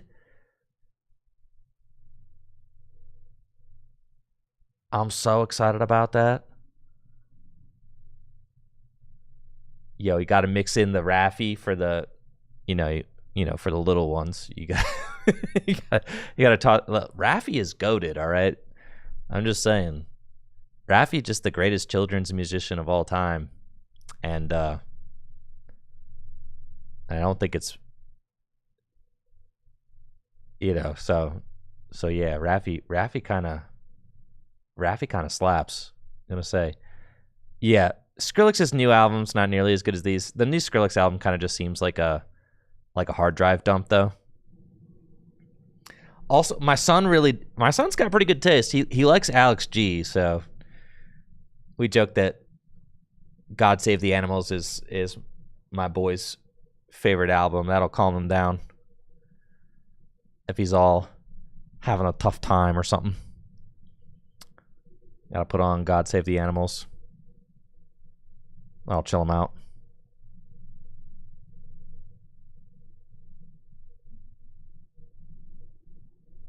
Any of you guys in the chat listening to anything good lately?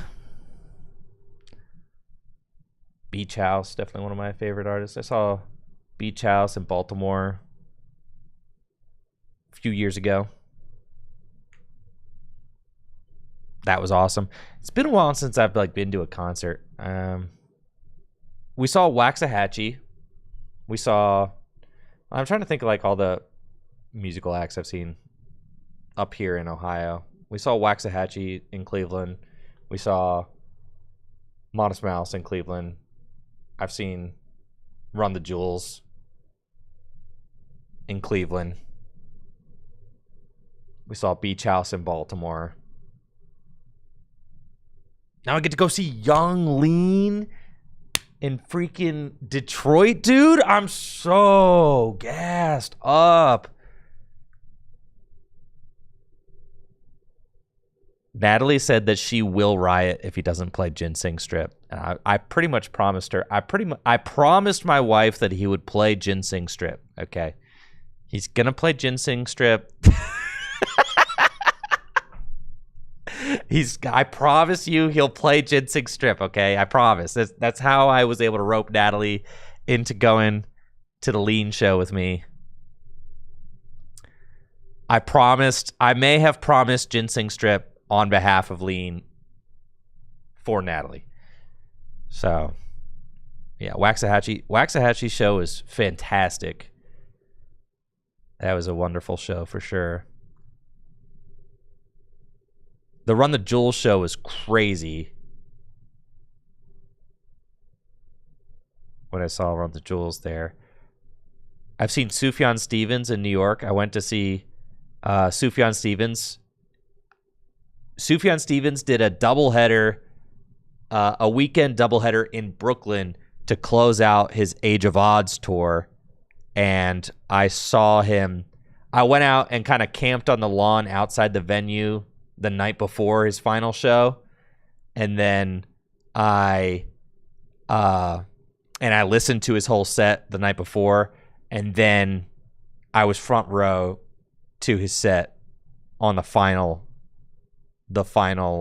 day of his tour in Brooklyn, while he played Age of Odds, which I think is my favorite Sufjan album. Yeah, that album's crazy. So, anyways, next round's up. Let's go. Enough music talk. Let's go.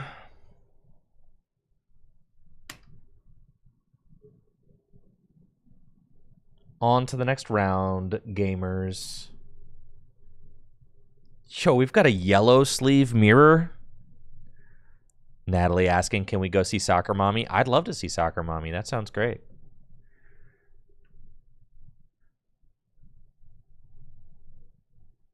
She's got to play like 3/4 of the songs from her album Clean, though. We got to wait long enough till like she's doing a Clean like throwback tour. Yeah. Like Soccer Mommy, but Clean is like definitely her best album. I'd like to see Car Seat Headrest. That'd probably be a fun show.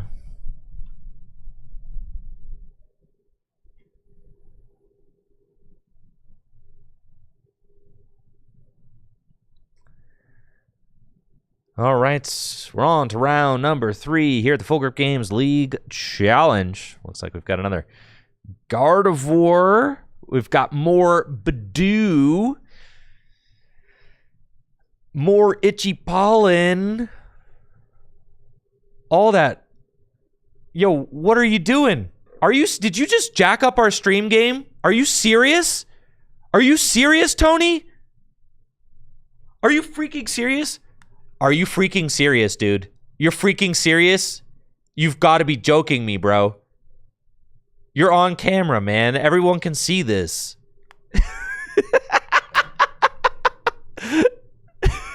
No, Tony, no. Not the forgot the prize cards, bro. No.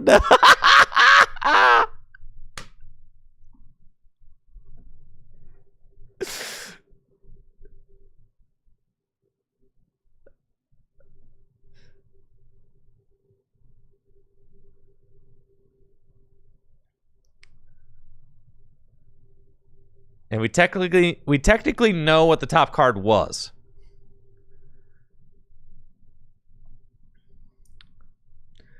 We know what the top card was. You could just put it into the prizes.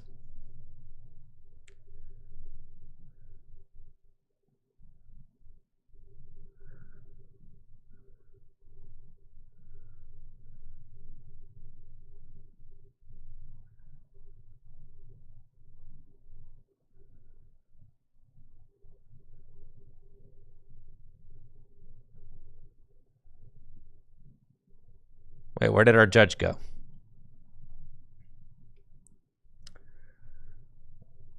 Fascinating development here.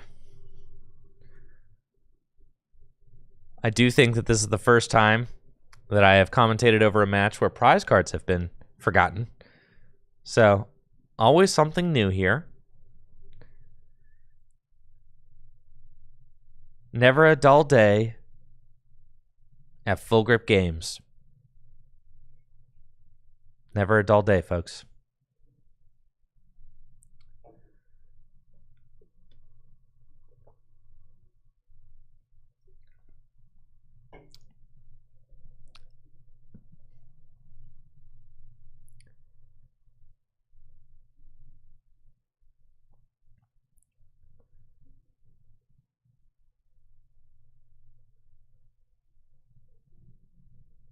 And now I think we're waiting for a ruling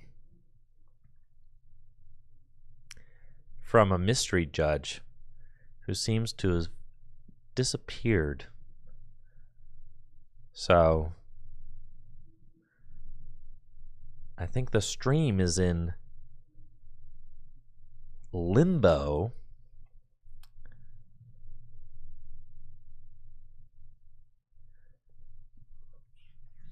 Well, this gives me some time to set the overlay up. Okay, we're back.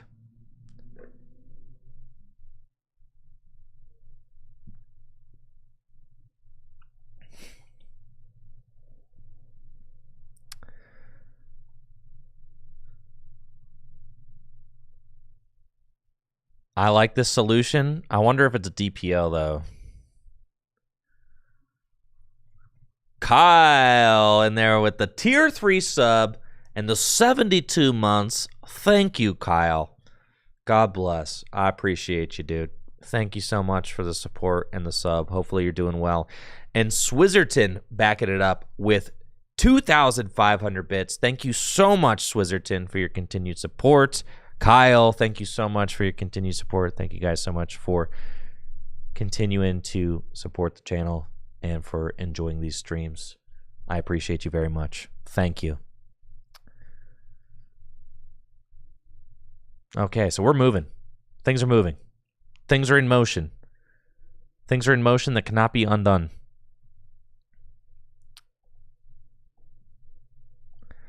I still have not put these players' names in. Jordan Wilson on the left versus Anthony Saya on the right.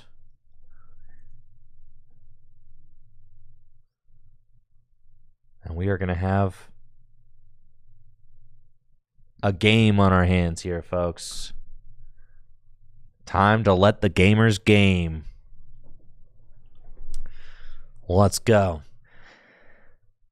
And it looks like we've got ourselves a Gardevoir mirror, folks. That's right. All the itchy pollen action you could ever dream of. We've got it right here. So Jordan with the Iono.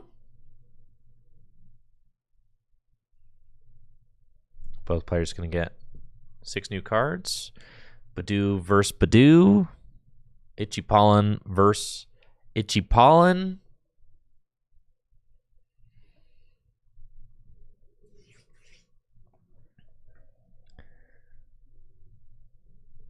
Jordan able to find himself a pair of Ralts. That's always good. Before the item lock ensues. And he's got to ask himself if there are any other items that he'd like to play out of his hand. Got the double monkey thanks to Artisan. There's also a Vessel and an Ultra Ball. I probably don't want to play the Ultra Ball quite yet because like that would really thin that hand down mightily and it might just get Iono'd away.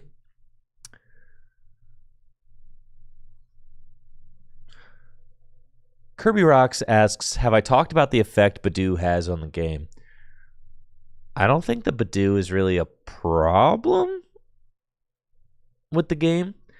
I think the problem is that decks and Pokemon are way too strong that they could take advantage of the time allowed by Badoo to completely decimate a board with cards like Dragapult and Dusknoir. So it's to me, Badoo is not really a problem. Like inherently, it's not like the worst card design ever. But the problem is more so that like once decks pop off, it basically allows you to control like when who is the first person to pop off, right? And like if you're item locking, you're saying it's going to be me, I'm going to be the first person to pop off. So then you're basically just trying to like buy time until you can create the perfect pop off play on your opponent. So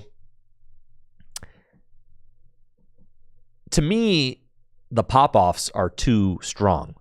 The pop-offs that decks can cook up are too strong. It's not that a 30 hit point item locker is too strong. It's the pop-offs are too strong. So what does that mean? I think A-specs are poor card design. I don't think that A-specs should exist.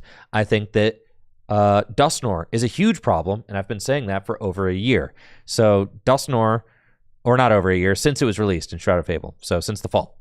Dusknoir is a huge problem. Being able to basically buy time with Badoo and then sack your opponent's board before they have a chance to do anything, that's a problem, right? It wouldn't matter. What would it matter if you just item locked for a while and then took a single prize? It'd be like, okay, that's fine, right? Like, but that's not what's happening. It's like you item lock and then you destroy, with a completely, built up board. So it's yeah, I would say the problem is the power level of everything else, not necessarily Badoo. That's my take.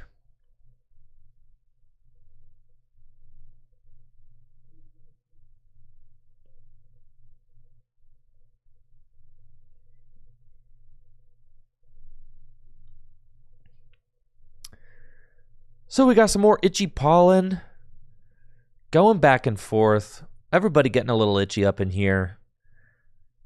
Item lock.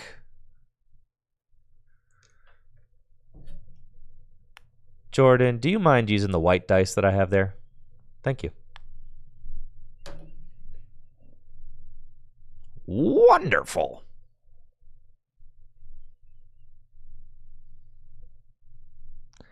I do think I kind of have this opinion that Pokemon ought to cut it out with damage and damage counters placed being different things done to bench Pokemon. I think that division, I think the difference between damage counters placed and damage dealt to the bench, I think that being different things does not actually make the game better. The fact that you need two different kinds of bench barriers to adequately protect your bench Pokemon. I also think that that's just incredibly silly and could be something that could definitely make the game easier to understand while also making it just kind of better. I don't think it's a deck building issue. It's not a deck building issue. It's just you can't play a card like Rellor because Dragapult could just item lock you and then destroy it before you have a chance to even get it set up. Yeah. Yeah, I would say having two different kinds of bench damage that could be dealt and then needing two different ways to prevent that damage is just kind of silly. Not something that I really love about the game design, but it's just kind of the way it is. So the way that they could solve it is just stop printing things that place damage counters on the bench Pokemon. That's just all they need to do. Just stop. Just stop it.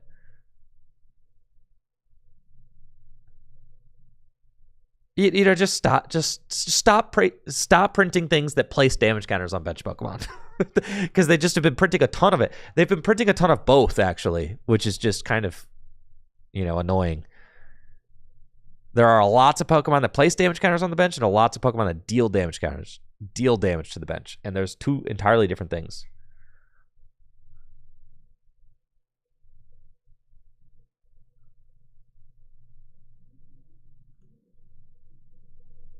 But that's just, it's cool.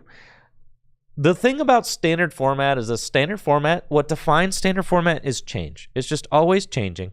You could bet that whatever standard looks like this year probably won't look too much like it, in a couple of years. Everything's going to change every couple of years. That's just what it is. So, whatever position standard's in, we're just along for the ride, folks.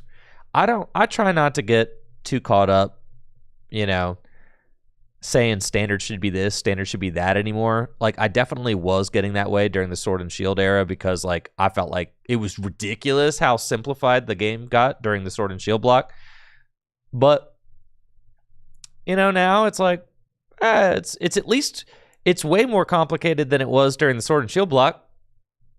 So, like, so long as we're in a place where, like, there's evolution Pokemon, there's things going on, there's decisions, you know. Is the game a little toxic? Sure, but, like, yeah, that's just kind of part of printing powerful cards, so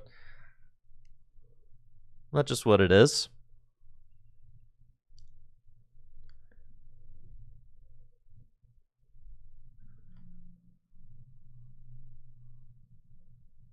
And now we've got Badoo Wars, you know, and that's fine. You know, now we've got this version of the Pokemon TCG where you're like, where you're where you're just, you know, item lock. At least it's different, you know. I find this fascinating. Some people complain about the Badoo meta. I think the Badoo meta is interesting. It's at least, it's better than games ending in like 3 turns. Goodness gracious. Way better than that.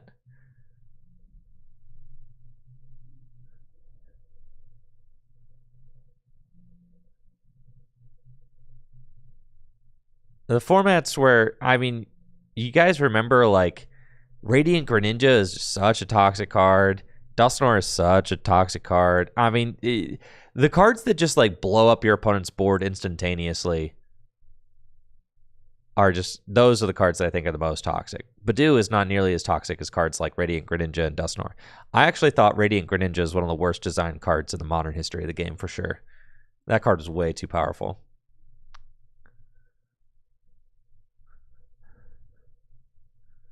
Doesn't Badoo just delay the 3-turn win?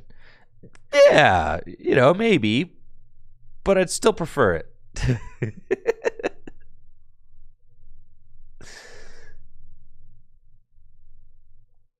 But I also feel like there's counterplay to Badoo, right?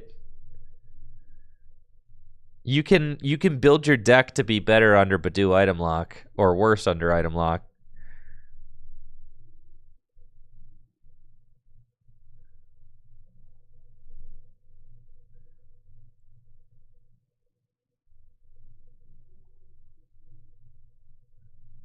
So, you know, I think that I don't mind that the game has gotten here. To me, having like a little pesky Badoo guy or whatever is like, he's got 30 hit points. Like, it's, you know, no, decks aren't necessarily being built to, like, destroy Badoo. And there are things you could do to have better matchups against Badoo.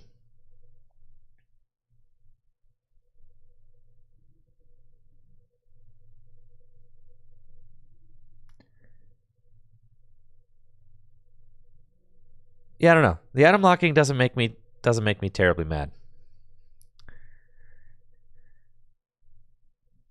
Now, to me, Monkey Dory is like almost, to me, Monkey Dory in combination with Badoo is like more of a problem than Badoo itself. Like, because the Monkey Dory, the ability to just like infinitely turn 6 damage counters over to your opponent is kind of like ridiculous.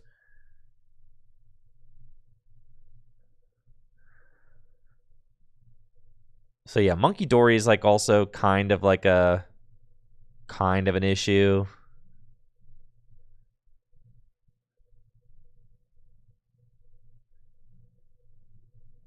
To me, Monkey Dory is like almost more annoying than Badoo. That's kind of what, like, as I kind of look at games getting played out, I'm like, Monkey Dory is the silliest card in the format. You know, right up there with like Dusknoir, Monkey Dory, and Dusknoir are like the silliest cards in the format, and then followed by like every single A-Spec card. I think about A-Specs and I'm like, oh, well, what would happen if you put A-Specs in Gym Leader Challenge? Horrible things, actually. They'd be terrible for the format. So what does that say about A-Specs? Like, I look at cards like Ace Specs, and I'm not like, oh yeah, that would make my format way more fun. Like, no, actually, they make them way less fun to play. Because they just, the Ace Specs really contribute to like the pop-off turn, right?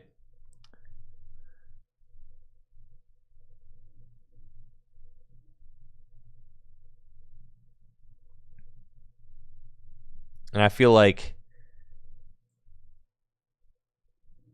the pop-off turn, it's kind of gimmicky. It gets old fast.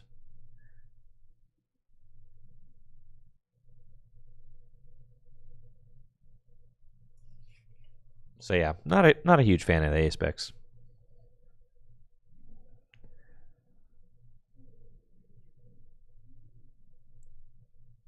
Rudy over on Twitch asking, what do I think of the new Rocket Stadium card? Good or bad for the game? I think it's fine.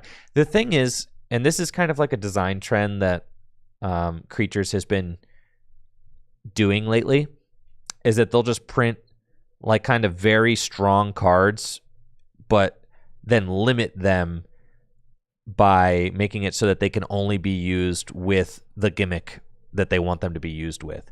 So like, oh, if you're talking about the Rocket Stadium, like I'm thinking about the one that draws the cards. Like that's fine, right?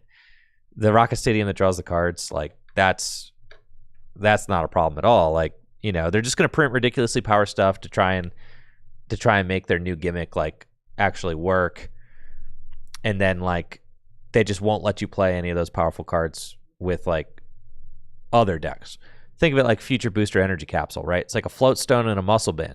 They won't print Float Stone again, and they won't print Muscle Band, but they'll print Future Booster Energy Capsule, which is literally both, but then limit it by saying like, okay, you can only attach it to your future Pokemon. You see what I'm saying? Yo, what's up, Holler? I appreciate that gifted sub. Thank you, thank you. The Watchtower, the Rockets Watchtower thing, yeah, I think that's great. I think there should be more counterplay and stuff like that. I think those stadiums are fine to exist. I'm not like upset that it exists. I'm happy that it exists. But then also part of me wishes that Creatures wouldn't just like print ridiculously overpowered cards and then just ridiculously overpowered nerfs is like kind of what they're trying to do. Right? Like, look at what they did to Mew VMAX. They printed Mew VMAX, which is very obviously the most broken draw engine attacker, whatever, that they've ever had in the, like, ever. It's a ridiculous deck. And you can literally draw as many cards as you want to turn, do anything you want, starting turn one. And then they just, like, kept printing counters. They printed, like, Mighty Yana. They printed a guy that literally one-shots it for 0 energy. Drapion, and then finally they were like, wow, Drapion's not even doing it. And then they printed Spiritomb, right? And now it's like you're kind of seeing they're doing similar things with like, okay, print the very overpowered Fan Rotom and Noctowl engine. Okay, print a stadium that directly counters it, right? I do feel like the game has been going... I feel like the card design has been going that way, where they just print a ridiculously powered card and then a ridiculously powerful counter, and then they print more ridiculously powered cards and they print more ridiculously powered counters, and they just go card, counter, card, counter, card, counter. And they've been doing that at least since the beginning of the Sword and Shield block. They've been doing that like every other... Same with the new Psyduck, right? Like obviously Dusknoir is a problem, so they printed Psyduck. They're like, here you go. Here's Psyduck, right? So like, yeah, like print ridiculously toxic card, print very direct counter.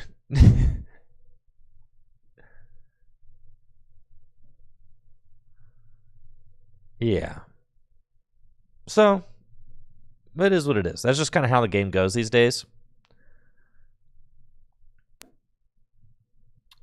And it's because Pokemon does not ban things out of standard. They don't do that.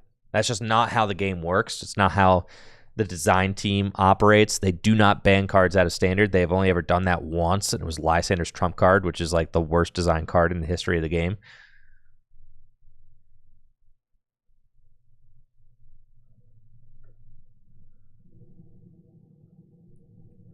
I think at this point, the game designers are intentionally designing cards to be quite broken, with the intention of then printing a counter card a few months down the line.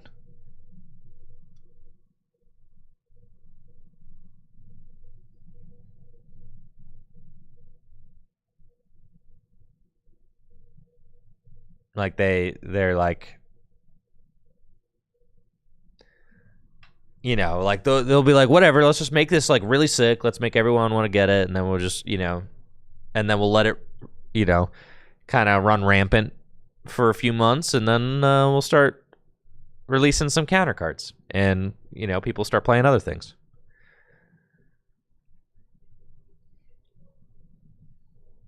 I don't know. Pokemon has also kind of always done that. You look at a card like, there was this Giratina that made it so that Pokemon Break could like not use their abilities or whatever. But the thing is, the Pokemon Break were not like overpowered at all. Like, there were two good ones.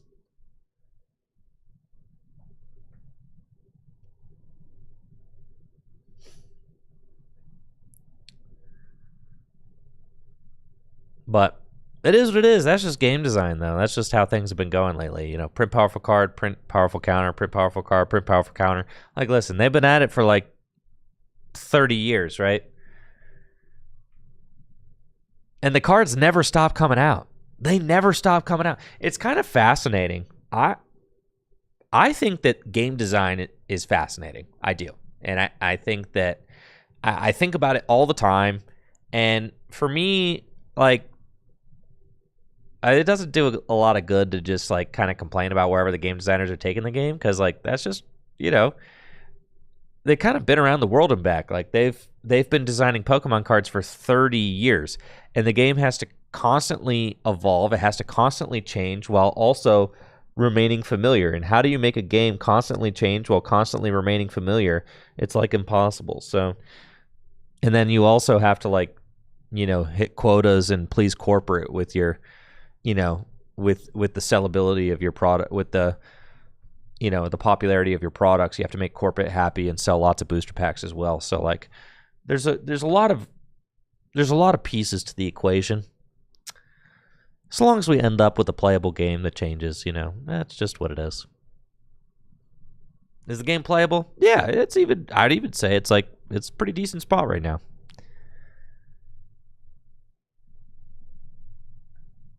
And that's why when people get so mad about Gym Leader Challenge and stuff, like, because people get all riled up about Gym Leader Challenge and say like, oh, well, you know, oh, there's a deck that's like really good. Well, yeah, you know, like look at Standard. Or like, my bad decks can't compete with the good decks. Like, yeah, of course not. Like, you're always going to have good decks and you're going to have bad decks, and the good decks are always better than the bad decks, always. That's just how it goes. That's just trading card games.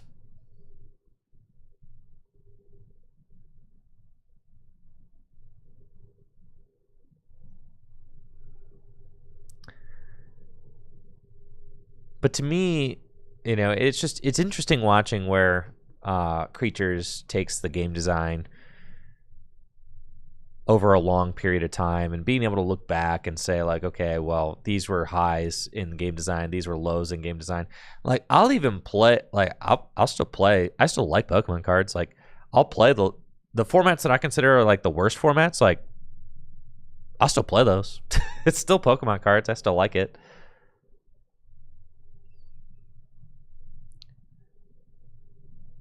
You ever watch your favorite sports team even if they're having a bad season? You ever watch your favorite sports team even if they're like, you know, even if their head coach is a doofus, making bad decisions and making bad calls? You ever watch your favorite sports team even though they make you frustrated and, you know, maybe haven't been playing well all season? Or some of you guys out there watch a sports team that hasn't had a winning season in years.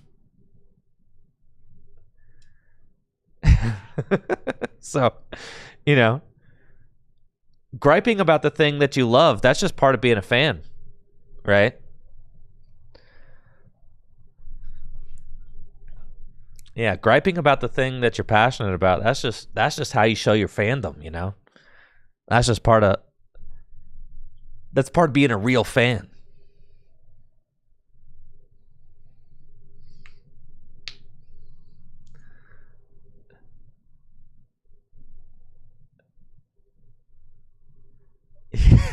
You ever watch Pittsburgh lose all their quarterbacks and settle on Mason Rudolph?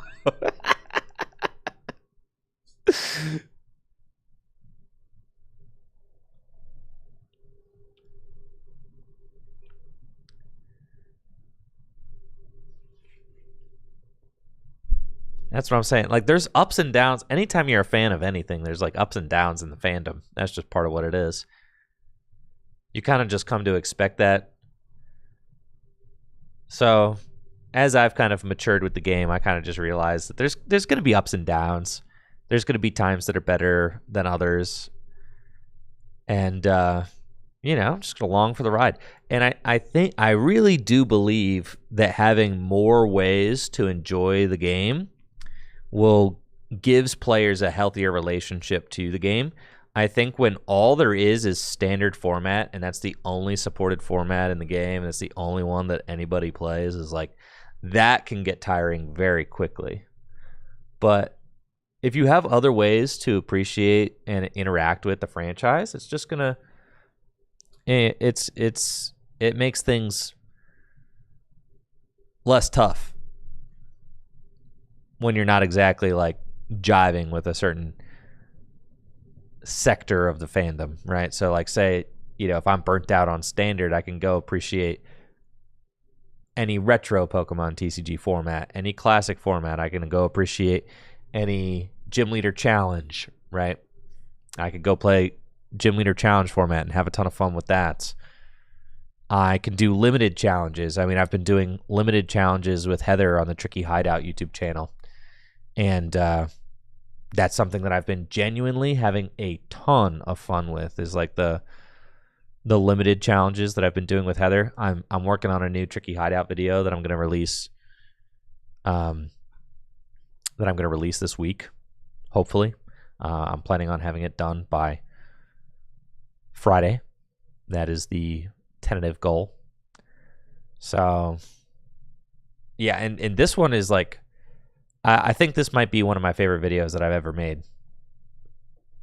Ever. So, really looking forward to releasing this one on the Hideout channel. But yeah, just like being creative and having fun with Pokemon cards. There's like a lot of ways to have fun with Pokemon cards. It doesn't have to just be entirely about standard.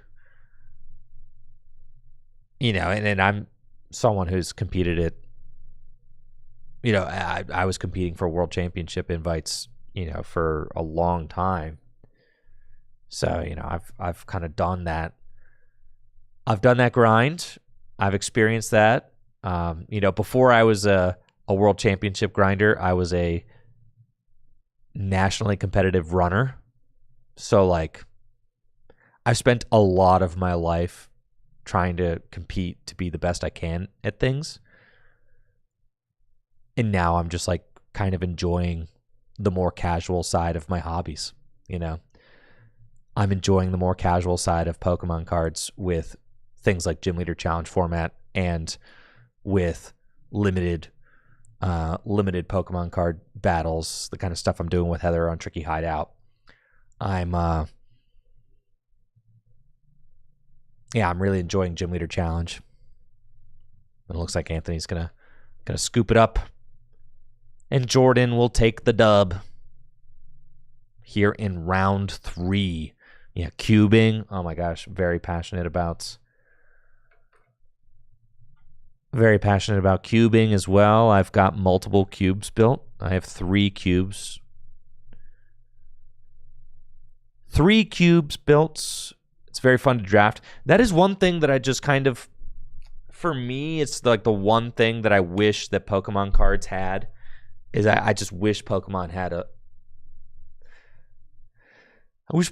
a supported drafting format.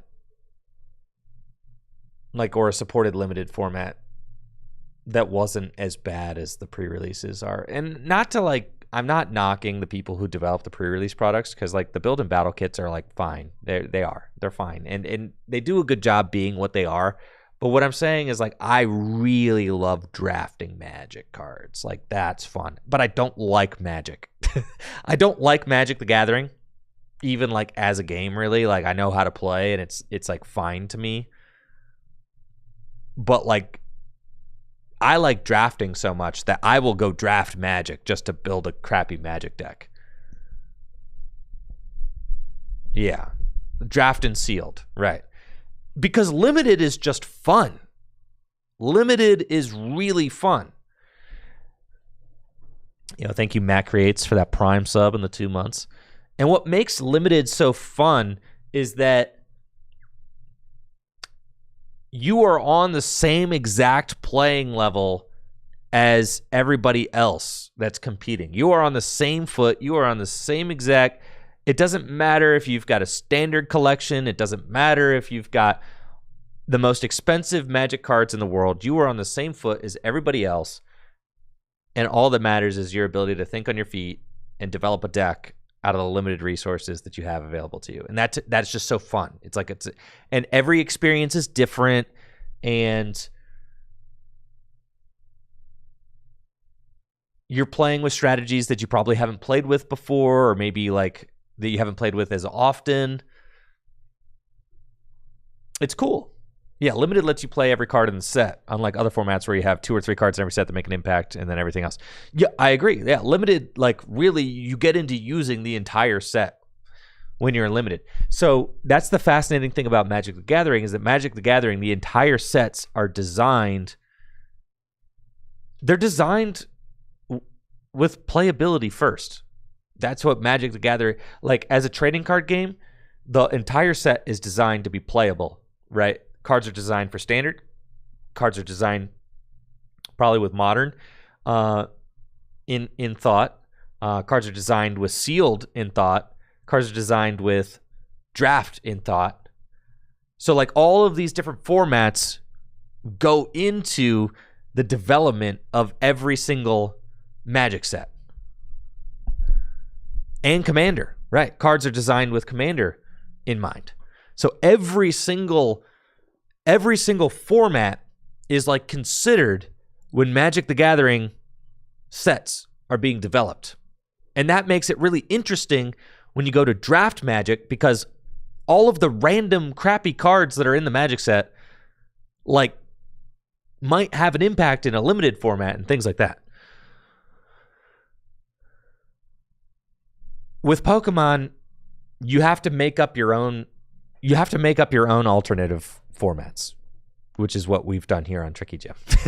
Because you have to do a lot of like cajoling to get Pokemon to exist in a limited setting, and you have to do a lot of manipulation to make an expanded Pokemon TCG format playable, in my opinion.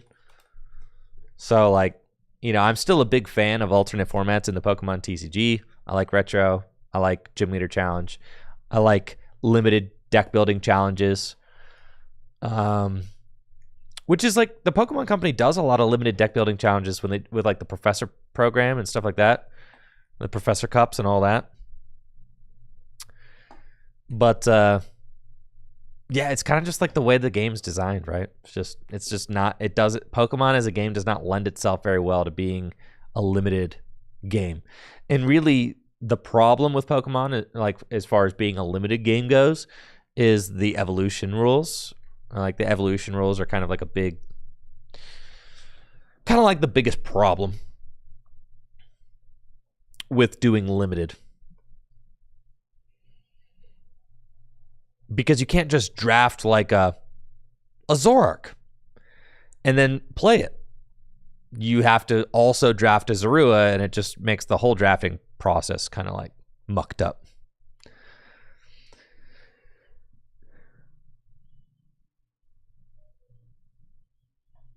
All right, we got Austin Charles and Dylan Ryan.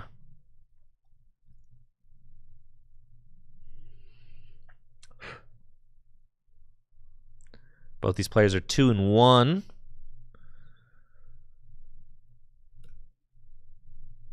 Clawing for a spot in the top 4. So it might be possible for an X1 to win this thing. Not sure how the math breaks down on that.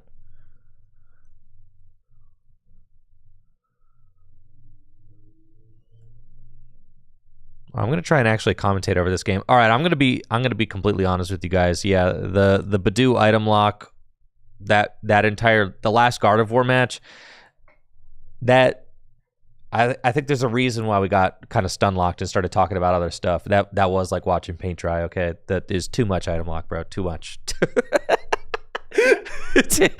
There's too much, bro. Too many turns. Too many turns of the item lock, bro. Too many. And they're not doing enough damage. At least like what Seismitoad was like doing enough damage that you would win the game via item locking. Like that's fine. That's fine. But like item locking while doing nothing? All right, that's like Badoo should do like 50 damage. That'd be better. Yeah, at least then we'd be moving somewhere. just make Badoo. Badoo needed to do 30 damage so it could kill itself. That's what Badoo needed to do. Yeah. Badoo needed to do 30 damage in item lock so that Badoo could knock out Badoo. Then we'd have ourselves. It needed to item lock and discard all tools from the defending Pokemon. Yeah, and do 30 damage. Yeah. Then we'd have then it'd be solved. Yeah, item locking for 10 with 80 hit point Badoos and Monkey Dory to move damage. That's not it for sure. All right, we're in.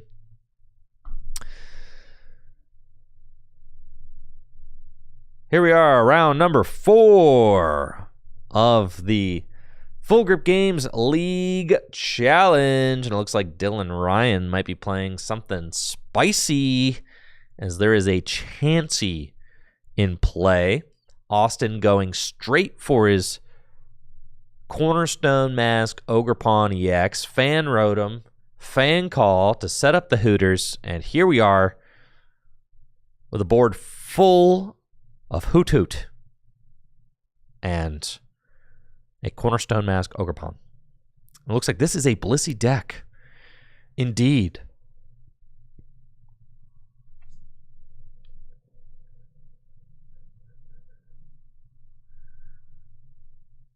Pokegear 3.0. Here's Professor's research.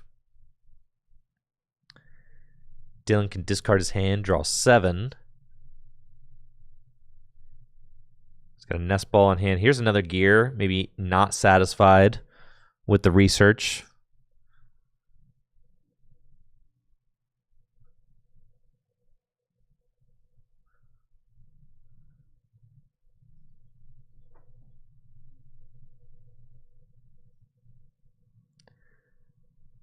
And let's see what Dylan decides to take off of this. Iono.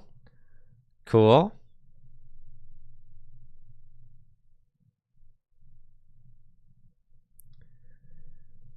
And maybe doesn't want to get rid of too many resources from this hand. May opt to Iono instead. Before we do anything else, here's a nest ball. Looks like Dylan's also got Fan Rotom in his deck. But what is Fan Rotom getting? Because doesn't Chansey have 110 hit points? I'm pretty sure this Chansey does not have 100 hit points.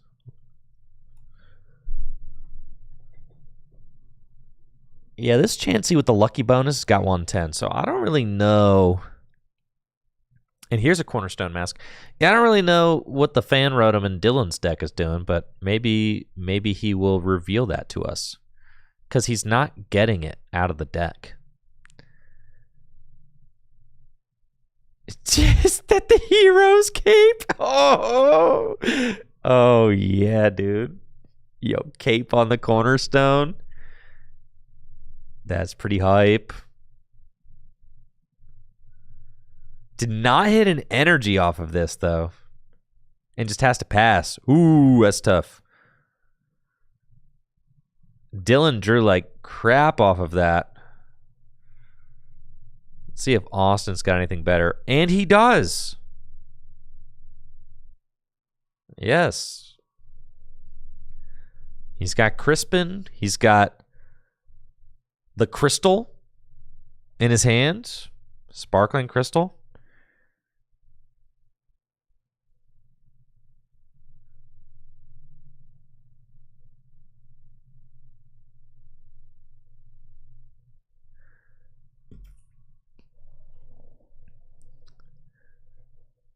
Crispin going to grab a Psychic and a Darkness energy.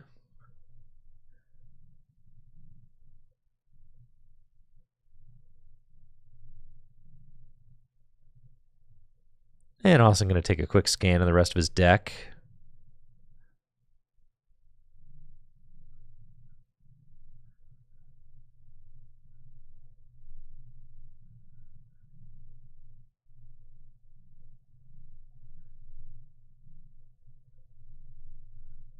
Darkness to the Cornerstone Mask, Psychic to hand, fighting on the Cornerstone. Oh, Prime Catcher. Sorry, I assumed that was Crystal. It is not. That is a Prime Catcher. Sorry, wrong pink card. And then Demolish for 140. Yeah, that's pretty good considering no Noctowl needed for that play. Not bad. Not bad at all. All right, so Dylan definitely in a weird spot now because he's got his Cornerstone Mask with the Hero's Cape in the active spot. How easy or hard is it going to be to move that?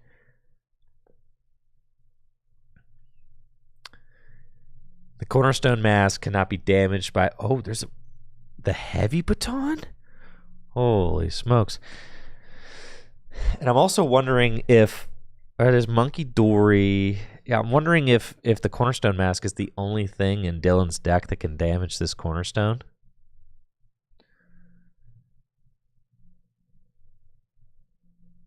So do we just have ourselves a Cornerstone standoff here? Maybe so.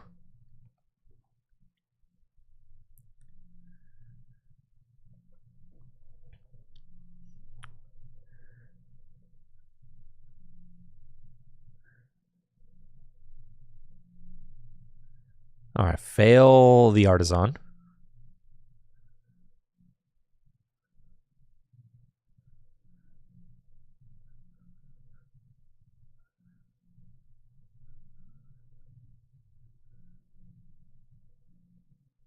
Then Arvin.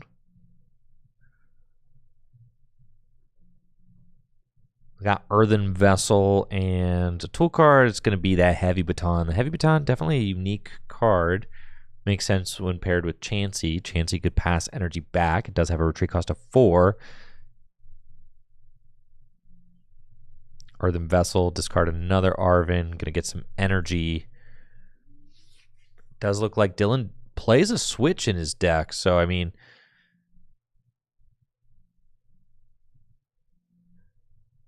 does have the option to switch the Cornerstone Mask out of the active, but instead decided he needed to get an energy.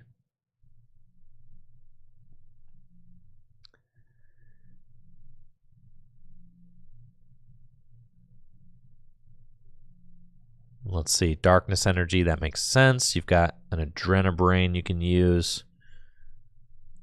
And then we'll move that damage to the active. And then Happy switch the energy to Blissey. I like that. And it just is the safest place, right? So Dylan is going to soak some hits. Keep the energy safe on Blissey. Put the ball back in Austin's court. See where Austin goes from here. Cornerstone Mask's got 110 damage on it. Demolish doing 140 damage. Goes through all effects. So even though Cornerstone Mask has an ability, Demolish ignores all effects on the defending Pokemon when dealing damage. So it ignores its own ability. which is why we've got Cornerstone Mask versus Cornerstone Mask here. So Austin's got a Jewel Seeker now. I can think about what he wants to find in that deck. Jewel Seeker allows him to search his deck for 2 trainer cards, put them into his hand. It looks like Energy Switch and Bravery Charm are the choices. Thank you, Yui TCG, for that Prime sub in the 2 months. Yo, shout out to all the primers out there. Thanks. Appreciate the support. Thanks, Yui.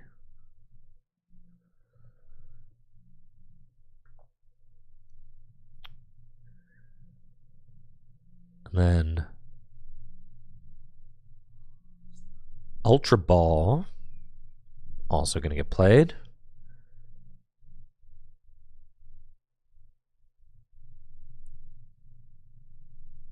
And Ultra Ball. We'll see what Austin decides to get with this. Maybe another Noctowl. Noctowl, and then extend his bench with the Area 0 Underdepths, making it so he can have up to 8 Pokemon on his bench, since he has a Terra, and then can go get Terapagos. And Terapagos can make quick work of this Cornerstone Mask, because it does not have an ability. Extra energy onto the Cornerstone Mask, Bravery Charm, and then Research. Energy Switch the Darkness energy to Monkey Dory so that Austin can start moving that damage back over to Dylan's side. And we've got the real kind of ping pong, the Adrenabrain ping pong game going on right now. And oh, baby, yes. Monkey Dory just passing those damage counters back and forth. Yui asking on Twitch, am I going to be at Milwaukee? No. The only event I'm going to this year is NAIC. But I will be there. I'm very excited about NAIC as I am filming the final scene of a documentary style video that I'm working on for my YouTube channel. And it's been over a year in the works at this point. I'm very excited about it. Pokegear from Dylan. Do we got anything? No. I don't think. No. So that's a fail. The Blissey deck looks like it's kind of falling apart at the seams here. Unfortunately.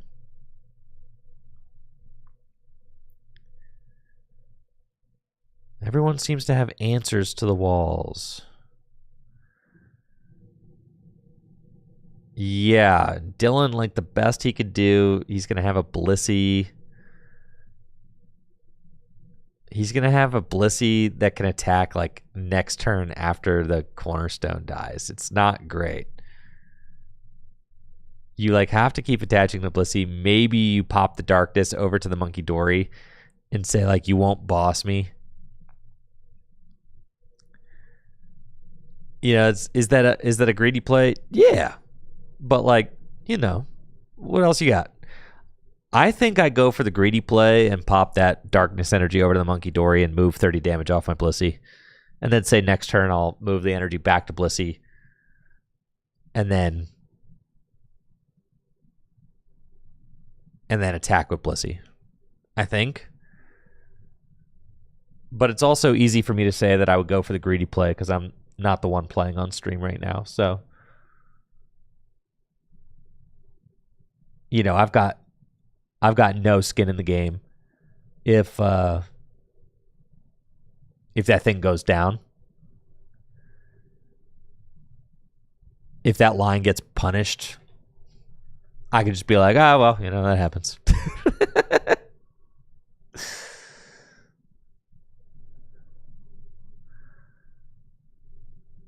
Oh, he can just monkey the damage back. You're right. Okay. All right, I take it back then. Good thought. God, these Monkey Dory wars are just actually kind of insane. Yeah, good thought. Good thought. There's no actual damage on the board. So that damage, that 30 damage. So it is correct to just it's correct to keep that energy on the Blissey. It would be incorrect to move it. Oh, but now Dylan doesn't even have the energy to attack.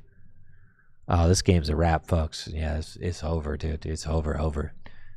So sad. Oh, yeah, dude. It's a wrap. Pack it up. Sorry, Blissey fans. Yeah. The boss of desperation and pass, followed by a Turo. Now, fortunately for Dylan, Demolish doesn't hit for weakness, but it's still like...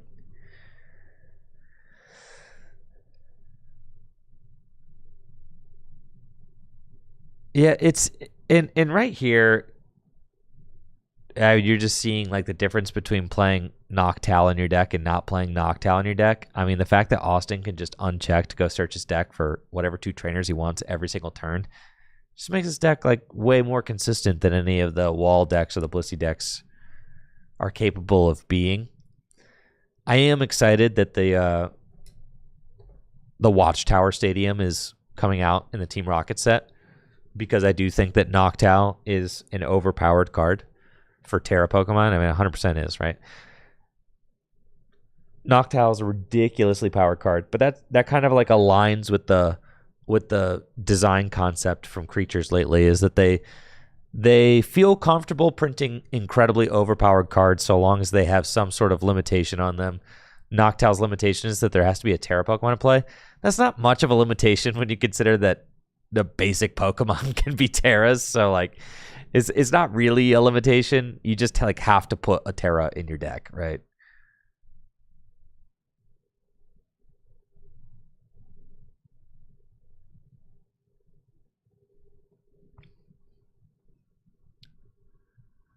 Yeah, Dylan's got the heavy baton on the Blissey.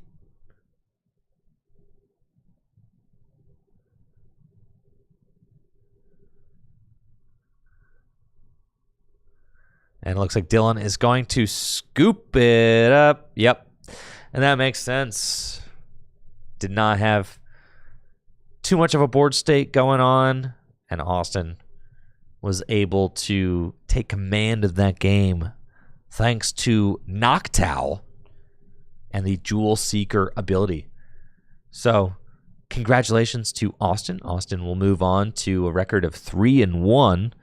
Still has a chance to top 4 this league challenge. Dylan dropping to 2-2. And Dylan still hunting for a stream win, I have to say. I know Dylan feels like he's got a little bit of a stream curse right now. That's, I think, his 3rd game on stream. Very capable local player, but has not been able to piece together a dub yet. So Dylan looking for that first stream dub still here at Full Grip Games.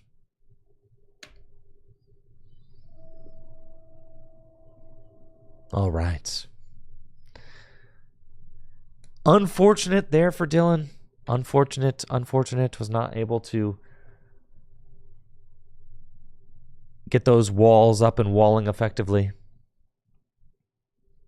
And the power of Noctowl was too much. Let's look at the Rocket card some more. Let's do it. Let's do it, shall we? Destined Rivals. What's your guys' favorite card from Destined Rivals? What are you guys excited to tinker with, if anything?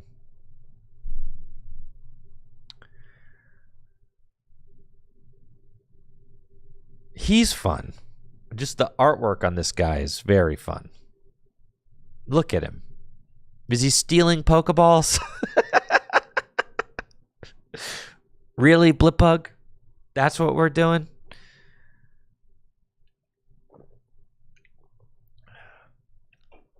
I like it. That's fun.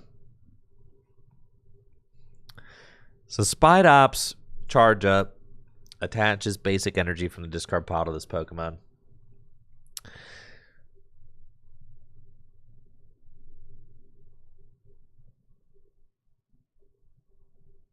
Yeah, I want to start showing off these strategies like next week, honestly. I really want to get my hands on these. Maybe I will proxy stuff up. Maybe I will. Cause like I would love to start showing off Rockets content like on Wednesday. That would be cool. We'll see.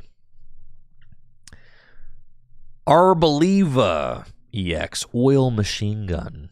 Choose one of your opponent's Pokemon 6 times to do 20 damage to it. It's 120 damage snipe for 1 grass energy. That's kind of ridiculous. I mean, it's kind of ridiculous, right? If your opponent's active Pokemon has a Darkness Pokemon, does 100 more damage? Nar. The Rocket's Moltres. Discard a Team Rocket energy. Discard your opponent's active Pokemon. I think attacks like that are just like kind of bad. Unfortunately, as cool as Rocket's Moltres EX is, attacks like this Evil Burn. I don't know, like, has there ever in the history of the game been like a deck that legitimately wins games by like discarding or disrupting, like not knocking the Pokemon out, but just by kicking it somewhere? There was the Shiftry Donk deck. I'm pretty sure Shiftry Donk got... Was it Shiftry Donk that got Force of Giant Plants banned and expanded?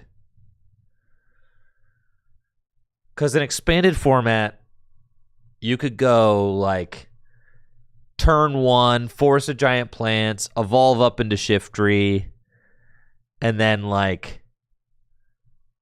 Giant Fan, try to flip a heads, do that.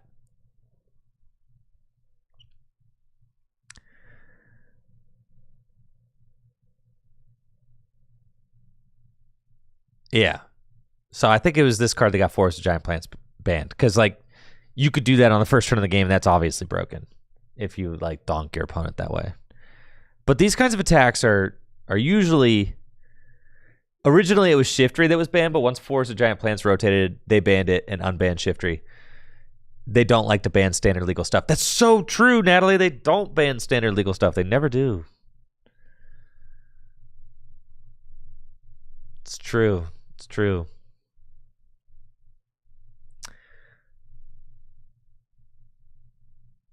You know, a card like Rocket's Houndoom, you look at cards like this and you're like, man, couldn't they just make this card a little stronger so that like fire type gym leader challenge decks could use it? Like, couldn't they just make it do like 150 for 2? Like optimal Torchic for Blaziken EX decks? Sure, yeah. This Blaziken, Inferno Legs. Amazing Raikou, is that you? 120. If you want an idea, I mean, yeah. Look at how broken a card like Amazing Raikou was. It literally had this attack for no drawback on a basic Pokemon.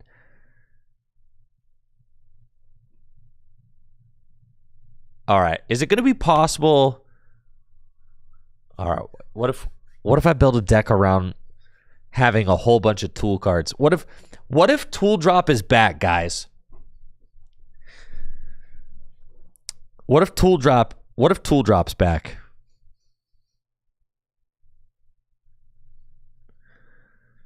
You put tools on all your guys. You can have up to 8 bench Pokemon. 30 damage for each tool card attached to all your Pokemon.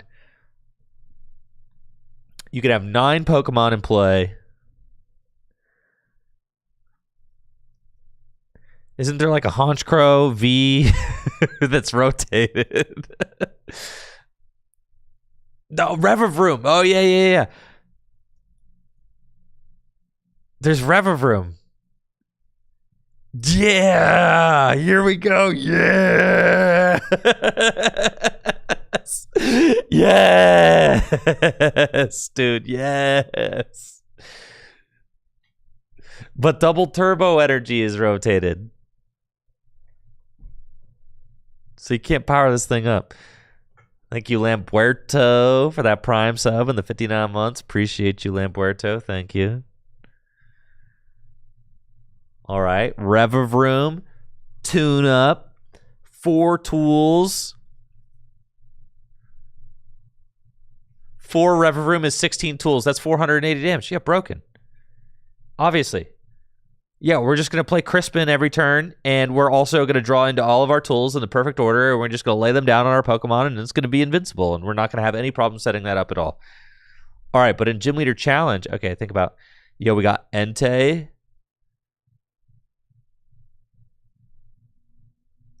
Gym Leader Challenge, all right.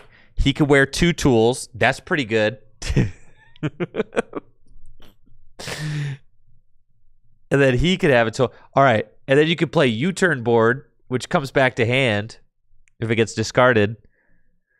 Yeah. All right. I'm cooking. Gym Leader Challenge, bro. Here we go. You play a deck with all basic Pokemon in it. A fire deck with all basics. And you've got Heat Rotom. And you've got this guy.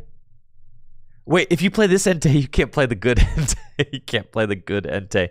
That's fine. Sorry, we gotta play this. We gotta play this Entei because he could wear more tools. But he can imagine him. He could have like a Bravery Charm and a Hero's Cape on it, or a Cape of Toughness on him.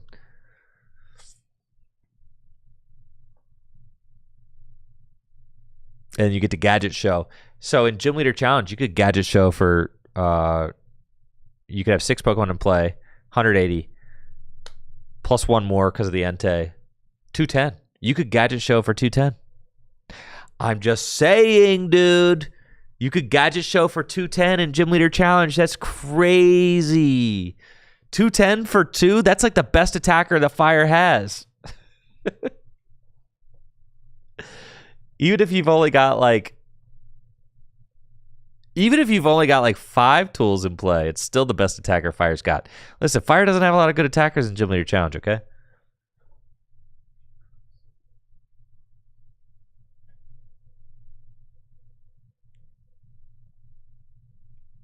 Fire doesn't need double turbo energy. You can just use Welder. You could use the Stadium that accelerates a fire energy. You could use Charizard if you wanted to, which doubles up fire. There's a lot of different ways to get extra fire energy.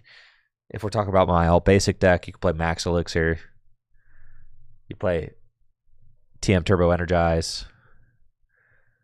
2 energy, that's not a problem. It's the 3 energy guys that are a pain. Rocket's Articuno, very pointed counter ability there. All effects of your opponent's attacks done to basic Team Rocket's Pokemon.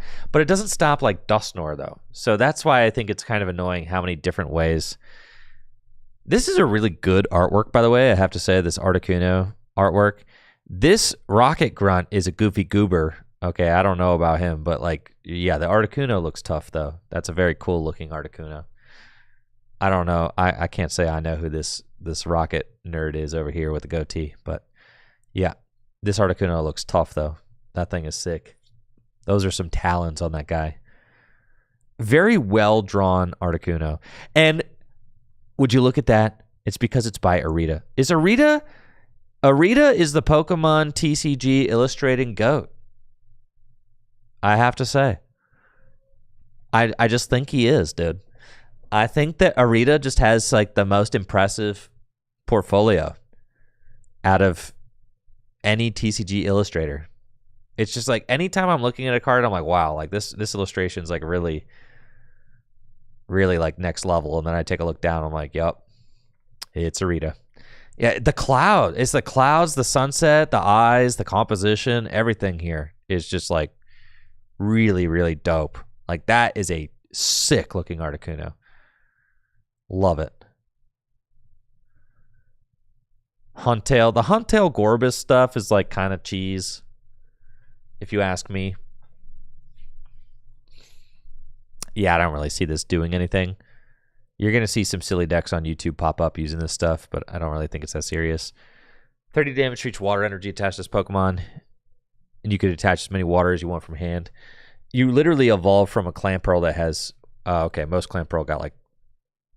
I feel like Clamperl is one of those guys that's typically weak, but no, I'm thinking of Phoebus. All right, 60 hit point Clamperl. 60 hit points is still basically a death sentence. It's standard. And the problem with this is that they both evolve from Clamperl, right? And both Huntail and Gorbis evolve from Clamperl. So they're sharing. And then Huntail says whenever one of your water Pokemon's knocked out, you put all those water back to your hand. So like the idea is that you like cycle your energy and you put, I'm going to take my 10 water energy and I'm going to put them all onto my Gorbis and I'm going to do 300 damage. And then my opponent is going to knock out my Gorbis and I'm going to use Huntail's Diver Catch and I'm going to put all 10 water energy back into my hand. And then I'm going to promote my next Gorbis and I'm going to put 10 more water energy down on my Gorbis. That crap is not happening, bro. Like, all right. That ain't happening, dog. Your Clamperl's got 60 hit points. Dragapult's going to knock it out. Dusknoir's going to knock it out. It's not happening.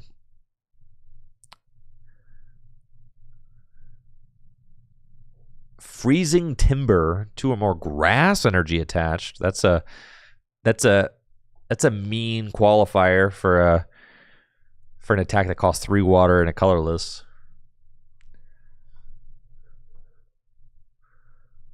Two grass energy? Bro, I mean, in Gym Leader Challenge, that's not a bad attack. What they need to do is they need to reprint Double Rainbow or this Holland's Cast Form. Holland's Cast Form was like a Double Rainbow, but it bounced an energy back to your hand when you attached it. It feels like this card wants Double Rainbow to exist.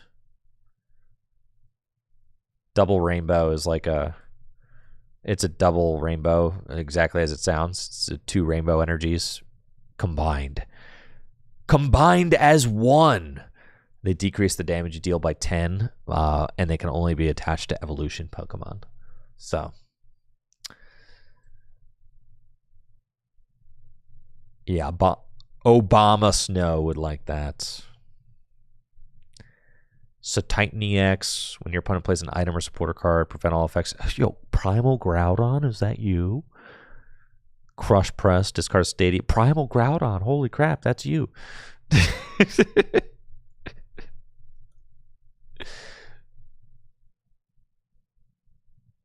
No, like, bro, there is nothing new under the sun. There's nothing new under the sun. Everything that could be done has been done. Primal Groudon, 240 hit points. It's got the Omega Barrier trait. Whenever your opponent plays a trainer card, prevent all effects of that card done to this Pokemon. And then Gaia Volcano, if there's a stadium play, this attack does 100 more damage and discard it.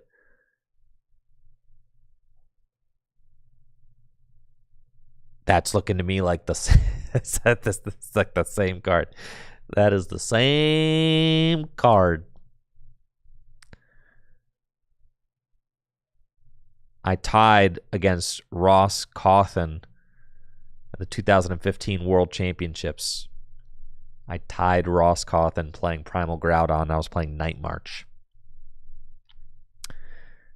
at the 2015 World Championships. And that tie is what caused me to bubble out of top 8 at 9th place. Ugh.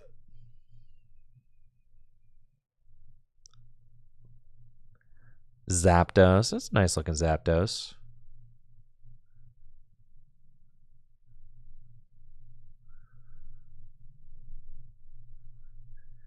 Jamming Wing. Moving energy from your opponent's active Pokemon to one of their bench Pokemon. Team Rocket Energy, 60 more damage, and that's just like a very weak attack. Jamming Wing, mildly disruptive. That's a cool looking Drowsy right there. It's a cool looking Hypno. Yeah, a lot of the artwork for the main set, I mean, these guys all look great.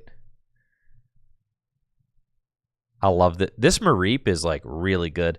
There is a lot of great artwork in this set. I'm just not a fan of like the chibi cutesy looking art rares. I really wish they would have. I wish they would have kind of like, you know, not made everything look like Omega cutesy in the art rares. Like more artwork like this. More artwork like this. More artwork like this. Yeah, the cutesy chibi stuff, it's not doing it for me. This Mareep is like so dope though. Like this thing rocks. The Hypno is cool too. I like this Chingling. I think the Chingling is cool.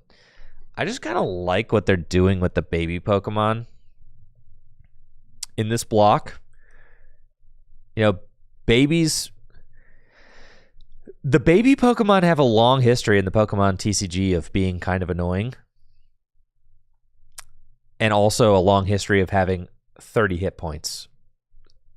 For a minute, it looked like they were going up to 60 hit points. You look at like Cleffa, classic baby Pokemon here. So many prints of Cleffa. But then there was a 60 hit point Cleffa, right? Like the son of Unbroken Bonds went to 60 hit points. Every other one is like, okay, there's a 50 hit point one. But then it's funny, like how did baby Pokemon get power crept back down to 30 hit points? Like that's too funny, dude. Everything else is getting bigger and bigger and bigger.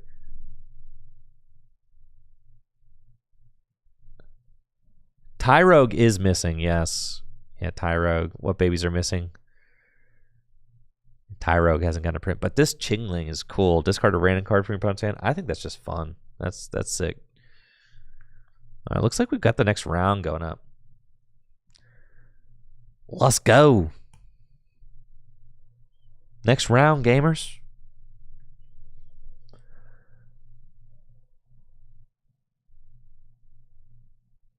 What do we got? Fran and Thad. All right, folks. Are we a Fran lever tonight or are we a Thad lever? If you're on Twitch, you can predict. Who will win? Will it be Thad or will it be Fran?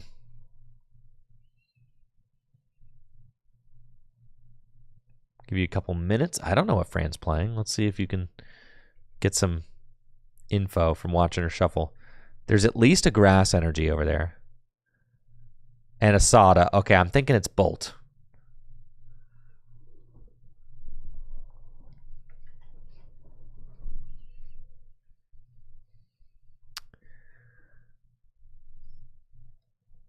I think it's Bolt. Oh, there's a fan rotom. There's two fan rotom. I really don't know.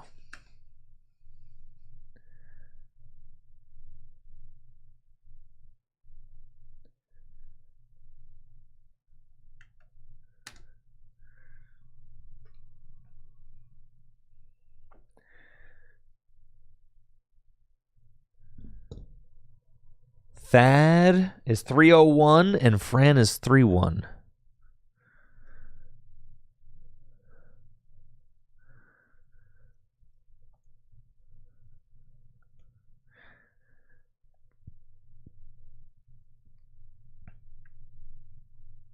This is our fifth and final round. The Full Grip Games League Challenge.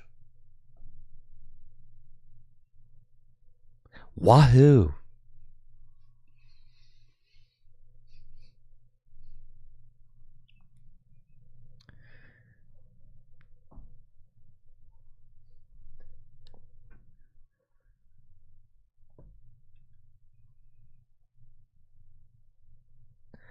Let's have a fair, clean fight, guys. Final round. Both these players competing for spots in top 4. The winner tonight of our league challenge, 26 players, gets $130 store credit. Second place, $100. Third and fourth place, $70 store credits. That is thanks to Full Grip Games providing that store credits prizing for these league challenge attendees. And our last round is underway. Let's go. Fran is playing first. Opens Fan Rotom, and we're calling. And it is, as I suspected, Raging Bolts. So Fran going to take a look through her deck and find some Pokemon of the colorless variety with 100 hit points or less. That's what Fan Call does. She's got a Hoothoot, a Noctowl, and another Noctowl in her hands. So I'm thinking that she's got another Hoothoot in the hand already. There's a Hoothoot. There's another Hoothoot. There's a Teal Mask Ogerpon in the hand also, which is great for Fran because she'll need that if she wants to use the Jewel Seeker ability. Jewel Seeker can only be used if you've got a Terra Pokemon in play. So Teal Mask Ogerpon will satisfy that. I think Fran also has a Grass Energy in her hand, but first she's got to shuffle up.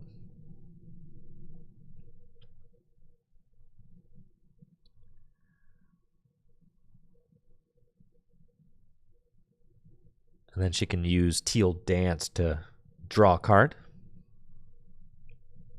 and get an energy into play.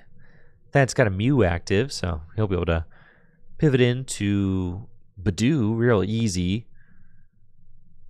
Turn 1.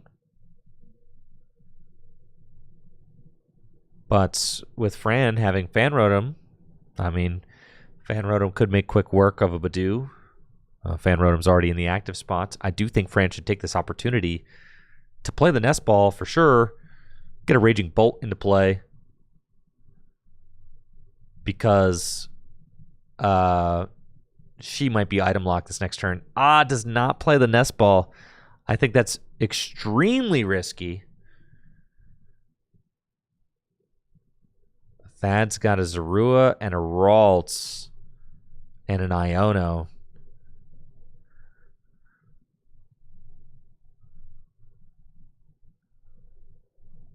Would like to see Fran play the Nest Ball, go get a Raging Bolt. I mean, it is your main attacker, so I don't really see the fear in using the Nest Ball to commit to a Raging Bolt there. And now we're in this weird spot where you've got a Sada but no Bolt. Right? So don't love that.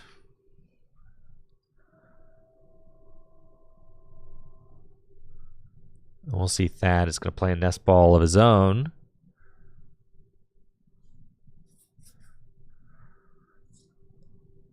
Oh, do my eyes deceive me? Are there any Badoo in this deck? Oh, yes, there is. Okay. So they looked kind of prized there for a second. But they're just both at the front of Thad's deck.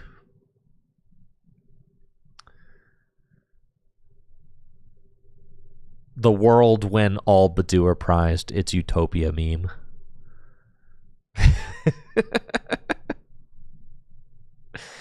Here's Badoo.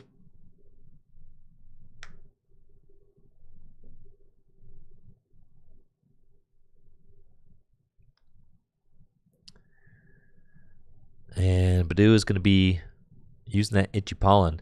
I think Fran has a Stadium in her hand, though, which means that she can make quick work of that Badoo with Fan Rotom, so it's not a problem. Free retreat with the Mew.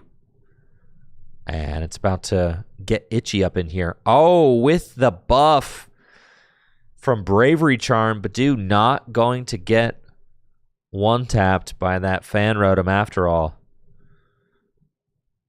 A Fran top decks Grass. Still does not have a Raging Bolts in play. Just imagine if she did. Could retreat the Fan Rotom, play Sada's Vitality, and go blammo.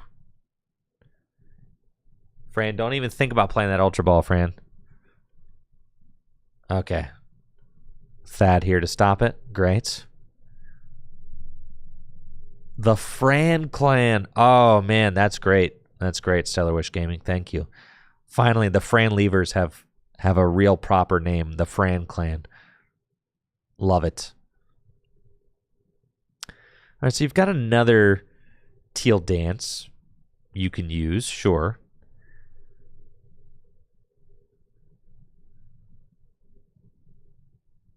And there's another nest ball. I know. Fran needed to play the nest ball. Get that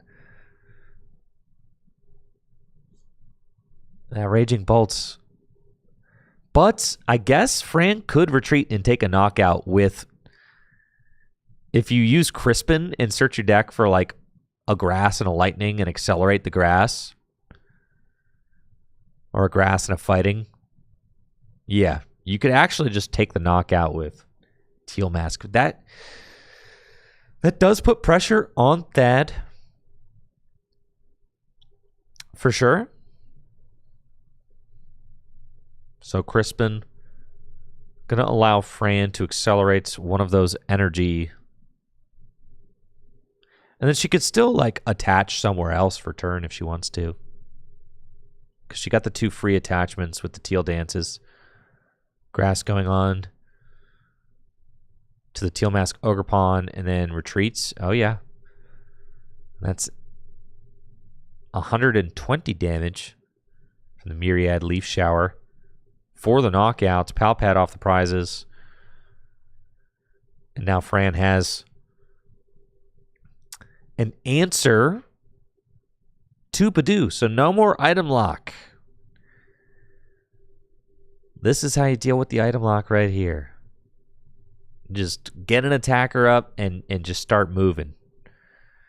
Ooh, and Thad's hand is looking kind of rough right now.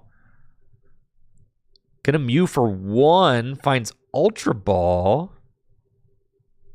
Oh, no, his hand's not that bad. He's got a supporter there. Earthen Vessel. I think he's got a Morty in his hand. But I don't know why he's burning the counter catcher if he's got Morty in hand already.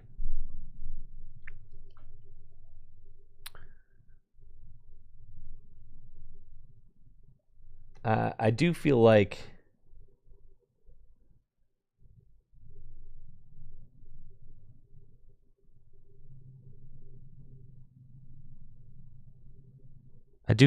this is something we've seen that has kind of been very okay with just burning the counter catchers. That's a very valuable resource in this deck.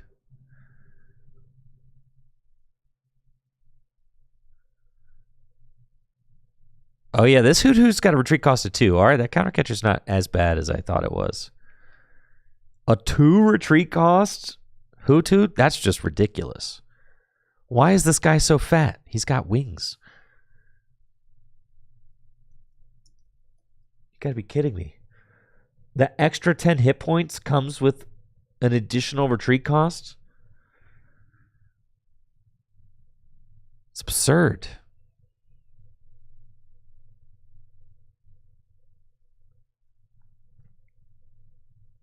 All right, here's Pheasantipity.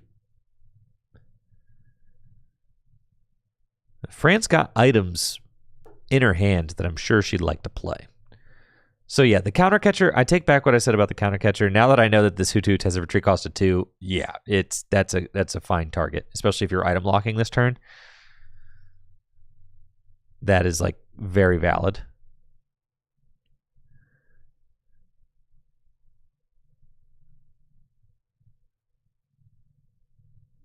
All right, here comes Badusky again. And Itchy Pollen, the Fat Hoot Hoot.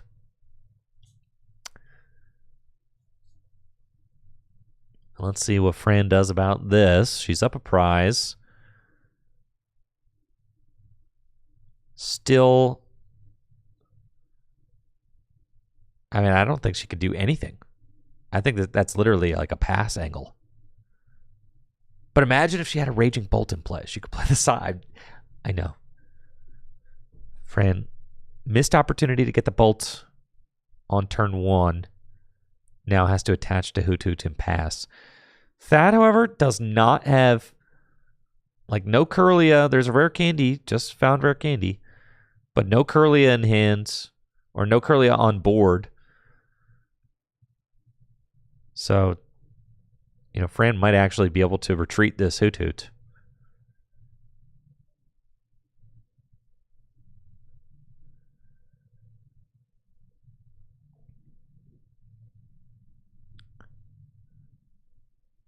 All right, Fran's going to get 5 off this Iono, while Thad gets 6.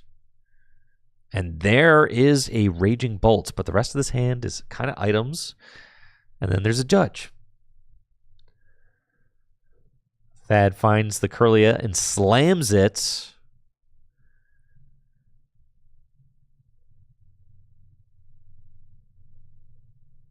Energy to Curlia.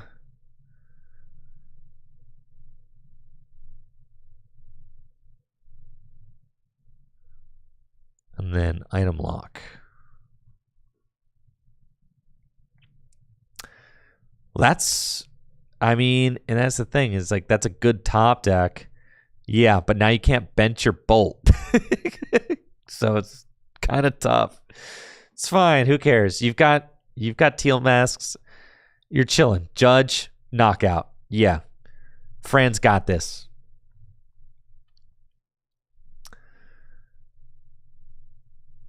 Now, it is unfortunate she's got to sack a 3 energy Teal Mask. I mean, the Teal Mask is probably getting knocked out in return. But so long as Fran has a decent draw off this Judge, I mean, she's got 2 Hoot Hoots. She could evolve up into Noctowl. She does need to establish a Raging Bolt. That's the one thing that I really want to see. But it shouldn't be hard to find once the item locking stops. And that's, I mean, that's a pretty good start right there, right? Ultra Ball, 2 energy, and Asada. It's pretty much everything you need to launch a big attack onto a Gardevoir next turn. You can Ultra Ball for a Noctowl for a Nest Ball and something else, Sada to the Raging Bolt. You could honestly Ultra Ball for Noctowl for double Nest Ball, or like, I can't do double Nest Ball without the stadium. Or does that have anything going on here? He's got the Fez. It looks like he's going to burn this Buddy Buddy Poffin. I don't know why you'd burn the Buddy Buddy Poffin. Oh, he's trying to draw with Mew, I guess. Okay. Is he trying to like thin his hand down so he could draw with Mew and then Fez? That would make sense. It looks like that's exactly what he's trying to do. He's got a Ralt he can bench. I was going to say, if he skips straight to the Fez, then I really don't know why he would play the Buddy Buddy Poffin, but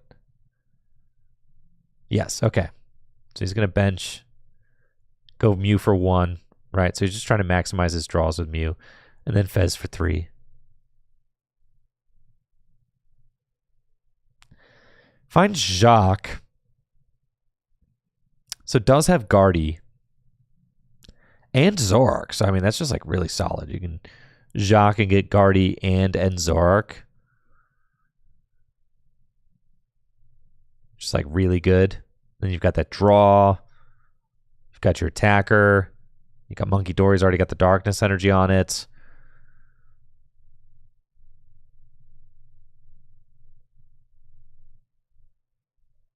So that's huge. It's a big rip there for Thad.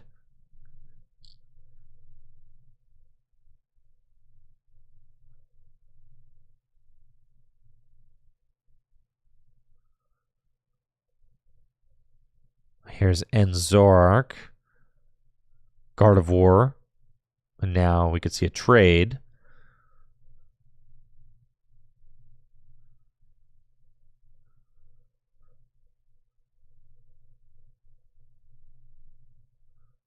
And trade will discard Nest Ball, draw 2.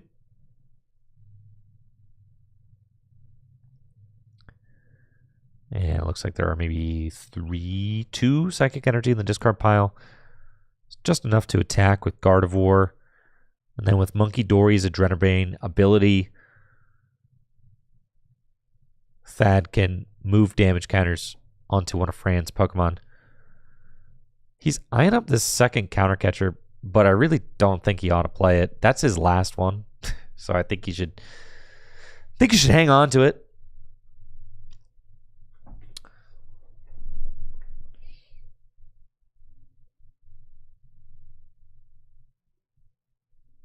All right, there's one Psychic Embrace. Are we going to see the second Psychic Embrace?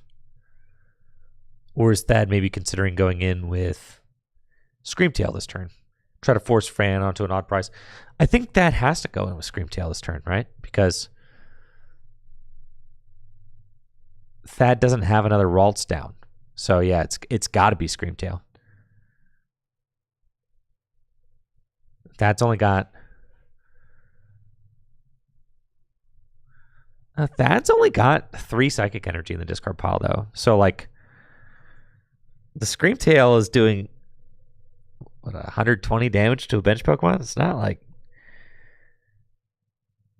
It's not exactly what you want. You can knock out a Hoothoot. You can't hit, notably, you cannot hit like one of the Ogerpon. All right, so Thad will take a prize, and now it's Fran's turn. Now, Fran cannot boss. Well, I imagine the Raging Bolt deck probably plays Prime Catcher, right? So, like, actually, Fran could Prime Catcher up the Guardian and just, like, win right here. If she goes Ultra Ball for Noctowl, Noctowl Prime, Noctowl for Prime Nest, Sada, and just like annihilate the Guardy, and it's game over, right? Ultra Ball, discard Ditto and a Fighting Energy. Get Noctowl. Noctowl, get Nest Ball Prime. Yup. It's here. Do it, Fran. Ultra Ball for Noctowl. Jewel Seeker. Nest Ball Prime. Do it. Finish him. Here we go. Jewel Seeker. Broken. Get the cards. Get the fun cards. Nest Ball Prime. Nest Ball Prime. Blow it up. Yo, thank you, Brandon Alaskan Hero, for the tier 3 sub in 77 months. Appreciate you, Brandon. Thank you so much. Hope you're doing well. Nest Ball Prime. Nest Ball Prime. Get the Prime Catcher. Pair it with the Nest Ball. Don't you already have one of those in your hand? Yes, you do. Nest Ball Prime. Get the Prime Catcher. Get the Nest Ball for Raging Bolt. Need that. All right, that's step 1. All right, step 2.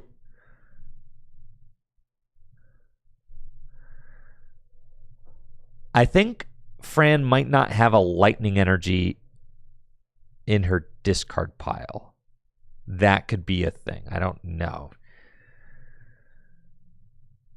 So she's going for Area 0. All right, all right.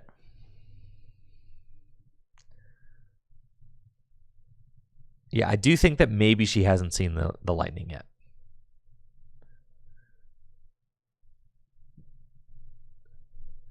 Oh, prime up Noctowl, retreat. Oh, yeah. So she still had it, right? Because you prime, you promote the Noctowl, then you retreat it. Yep. And then she has the fighting in hand. Yep.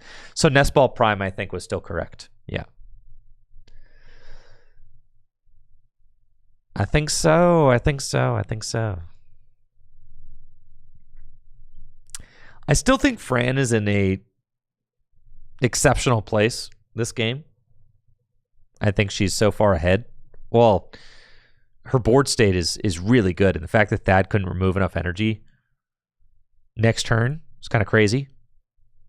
So here we go. Area 0 Underdepths. Sada. Just for 1. And draw 3.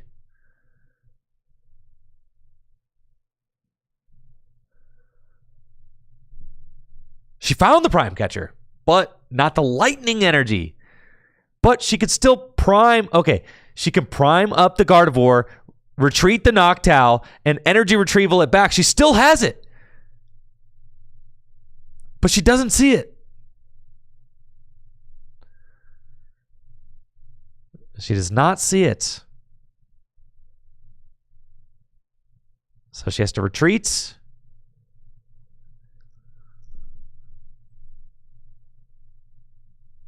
And Assault Landing will take this knockouts. And Fran's going to go to 3 prizes remaining. This is a very precarious spot, though. Fran does not have another Noctowl, does not have Mew EX down, does not have Pheasantipede EX on board. I mean, she's got a fully loaded board full of energy. But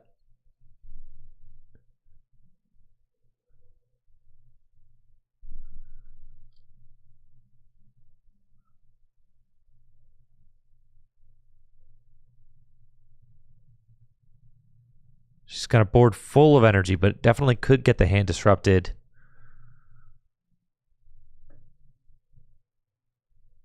Could be in a tough spot.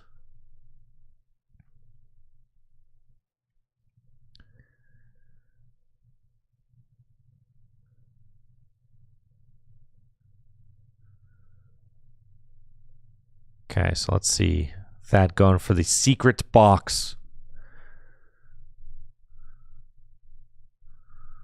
Secret box, discard 3 cards. And then he can go get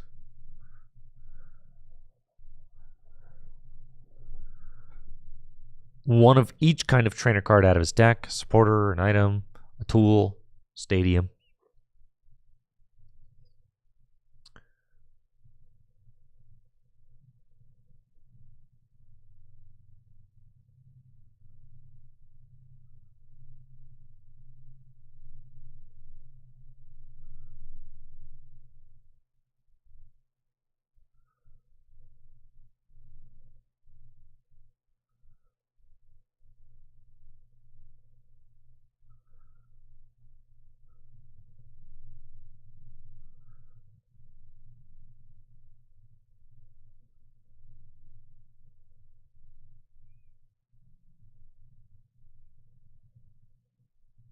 All right, looks like Thad has got Artisan, Rescue Board, Iono, Buddy Buddy Poffin.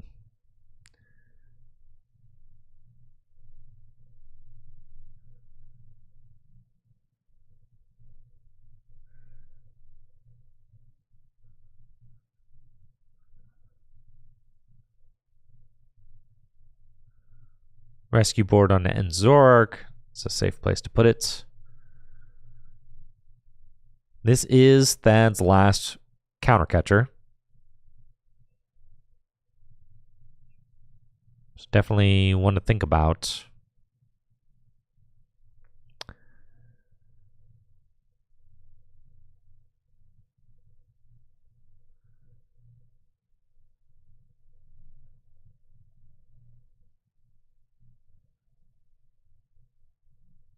And then Thad still has 1 bench spot available also. Probably would like to see a Ralts go down, because the Gardevoir could just get blasted. So you kind of have to have that last bench spot be a Ralts. Or you could be Screamtail. I think I saw Franz playing a jamming tower. So that could also have an impact in the game. If Thad decides to like overload his Screamtail with damage counters while it has a Bravery Charm on or something like that. Yeah, it looks like Thad's gonna use his final counter catcher on the benched Teal Mask Ogre Pawn with the 3 grass. Artisan, discard Stadium. Fran hadn't actually made good use of the Area 0 Underdepths yet, so it doesn't actually have to discard any Pokemon down. And then Iono. Fran is going to be left with 4 energy on board. Still quite solid.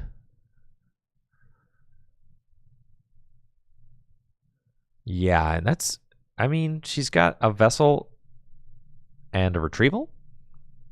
So she will be able to get that lightning energy.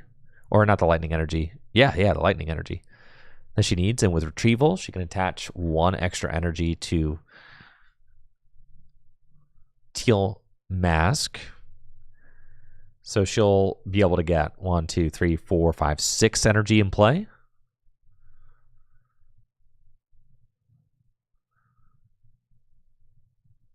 All right.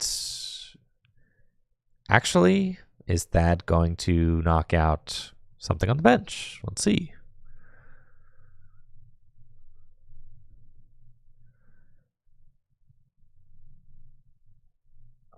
Four, that's 160.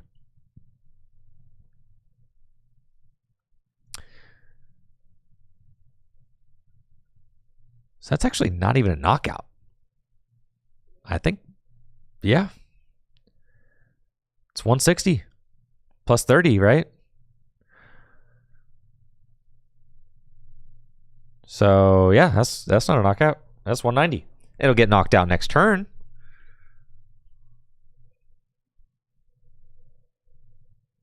And maybe that's what that's going for, is like a big 4 prize turn or something. All right, so France got Vessel and Retrieval. If she can get some grass energies, she can draw with Double Teal Dance.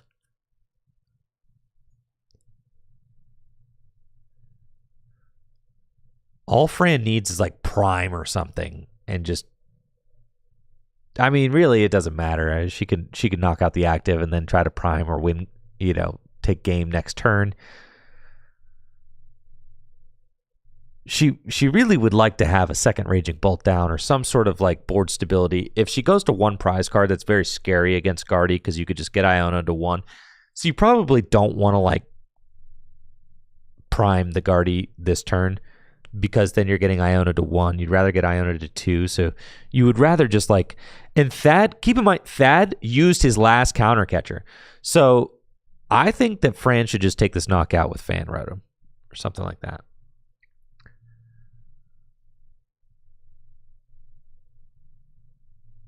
There's a stretcher.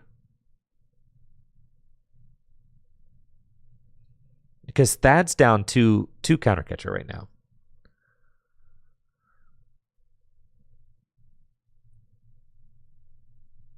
So I think like get the lightning on the bolt, but then the bolt is safe. So all you have to do is just like not lose. Yeah, so Fran just has to develop a board that's just not going to lose. You could take this knockout either with the active, or you could retreat and then take the knockout fan Rotom. Either of those is fine.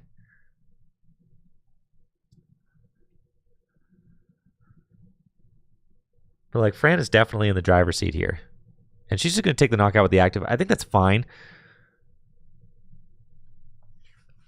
She's actually got like a pretty decent hand. Going to 2 prizes is much better than going to 1 prize because of Iono.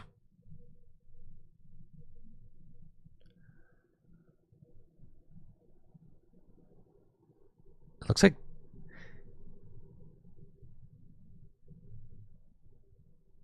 and Thad is like not choosing to dig for an Iono and actually is just going to go for Morty's Conviction instead. And I guess Fran didn't play a supporter last turn. So there's probably part of his thinking there. And now Fran has to promote. And really, I think you want to promote Latios. Because you don't want to give Thad the option to take a knockout with a single prizer. So like that's my concern. Because like Thad could just promote Monkey Dory and take the knockout with Monkey Dory here. And that like puts him in a pretty good spot. It is turn 0. This is time. But keep in mind also that Thad does not have counter catcher because he wasted his other counter catcher. Like, he's down both counter catcher right now. Screamtail is away. You can win, though, so I guess it's fine. You can win with Screamtail. You could go Screamtail, Latios.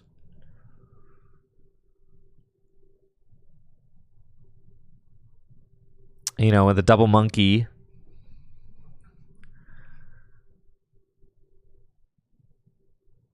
That's certainly a big help. I mean, Fran's got some decent dig. She's got Night Stretcher for the Teal Mask back.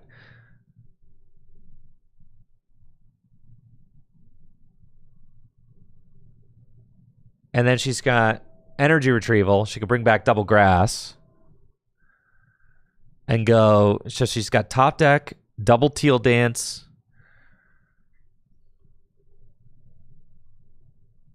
You know, and unfortunately, she doesn't have a Hoot Hoot down or anything, so she's just kind of trying to draw into the boss's orders the old-fashioned way. Or the Prime Catcher the old-fashioned way. Not the smoothest thing.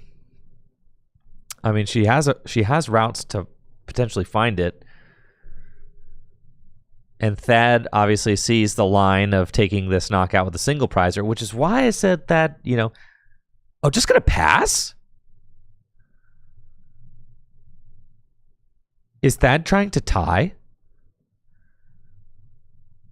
Okay, it looks like Thad is trying to tie. He is 301. But 301...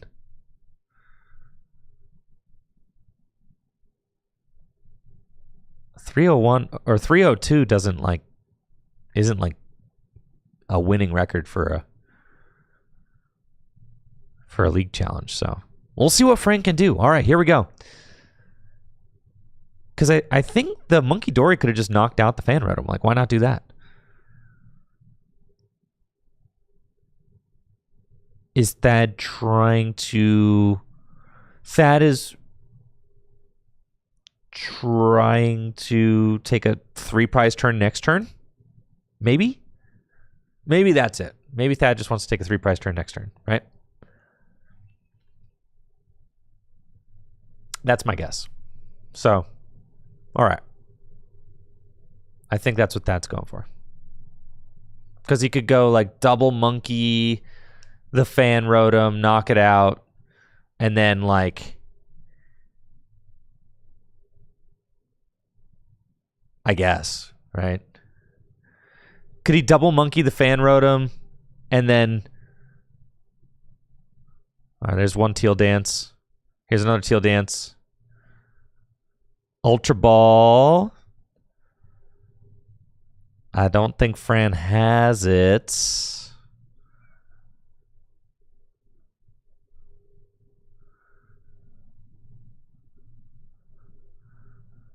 I don't think Thad can take the 3-prize turn. He would need Bravery Charm with, especially if Fran just passes, then Thad doesn't have bench space to put down Screamtail.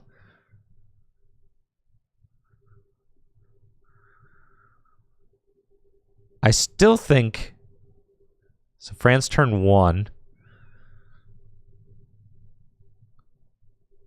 So Fran is going to clear a bench spot, but then like Thad can't double monkey and attack.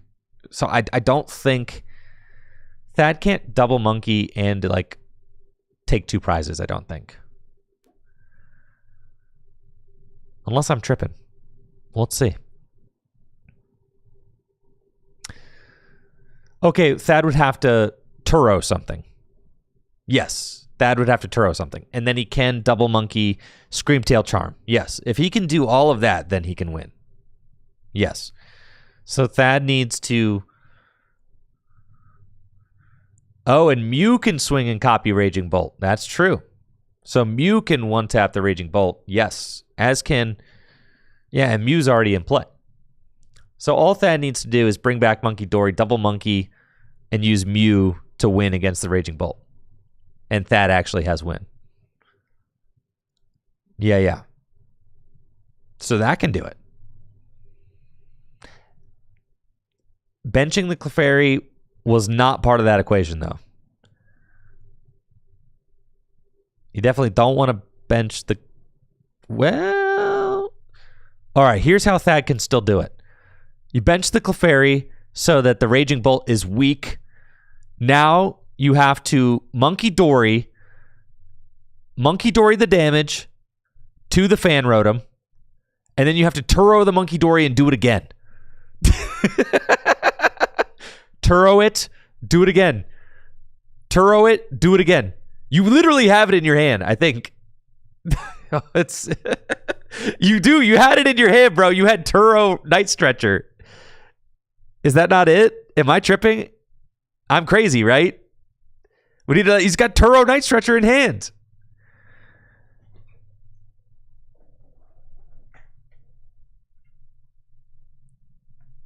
All right, so that was the way we could have done it. You could have gone Turo, the Monkey Dory, Night Stretcher the Darkness back, put it back down. Yeah, you could have done the monkey twice. But instead, we're here. So, and Thad could have won this turn a few different ways. Could have won by using Mew to copy Raging Bolt. Could have won by doing the double Monkey Dory play with benching Clefairy. Could have won by... Yeah, those 2 ways. So I think Fran is turn 3 of time.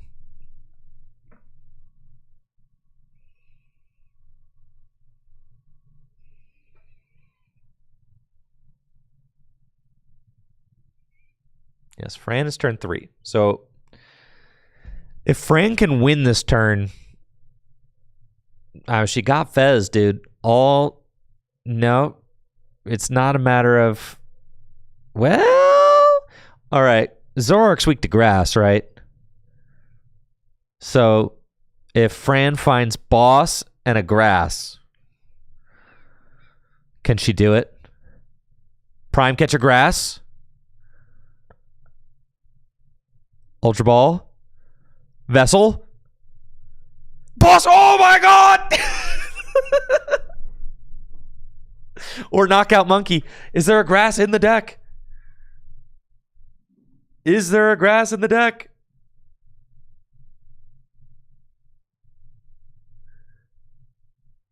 Do it to him! Here we go!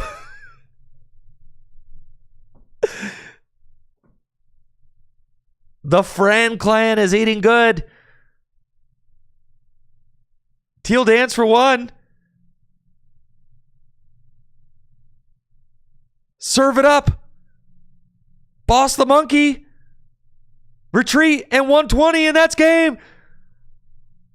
Fran is victorious. Turn 3 of time. And Fran will advance to 4-1 at the Full Grip Games League Challenge, defeating the 3-0-1 Thad Wayand. Let's go, Fran. Congratulations. Well played, well played. It was truly an entertaining match to watch. You love to see it. And that's what League is all about, folks. Players refining their skills, getting better and better week in and week out. And a League Challenge is the perfect place to do such a thing. GG's to both players. Fun to watch them wrangle with these top lists from Atlanta. And a great turnout tonight, with 26 players in the house.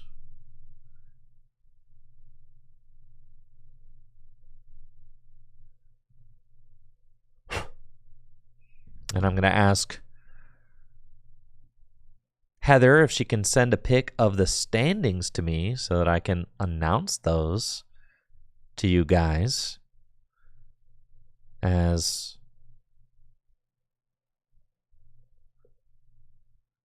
we watched all night.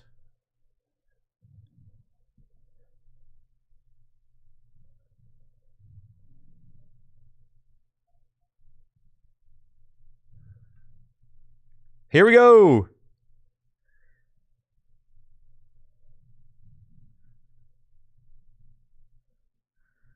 Austin Charles is your winner tonight.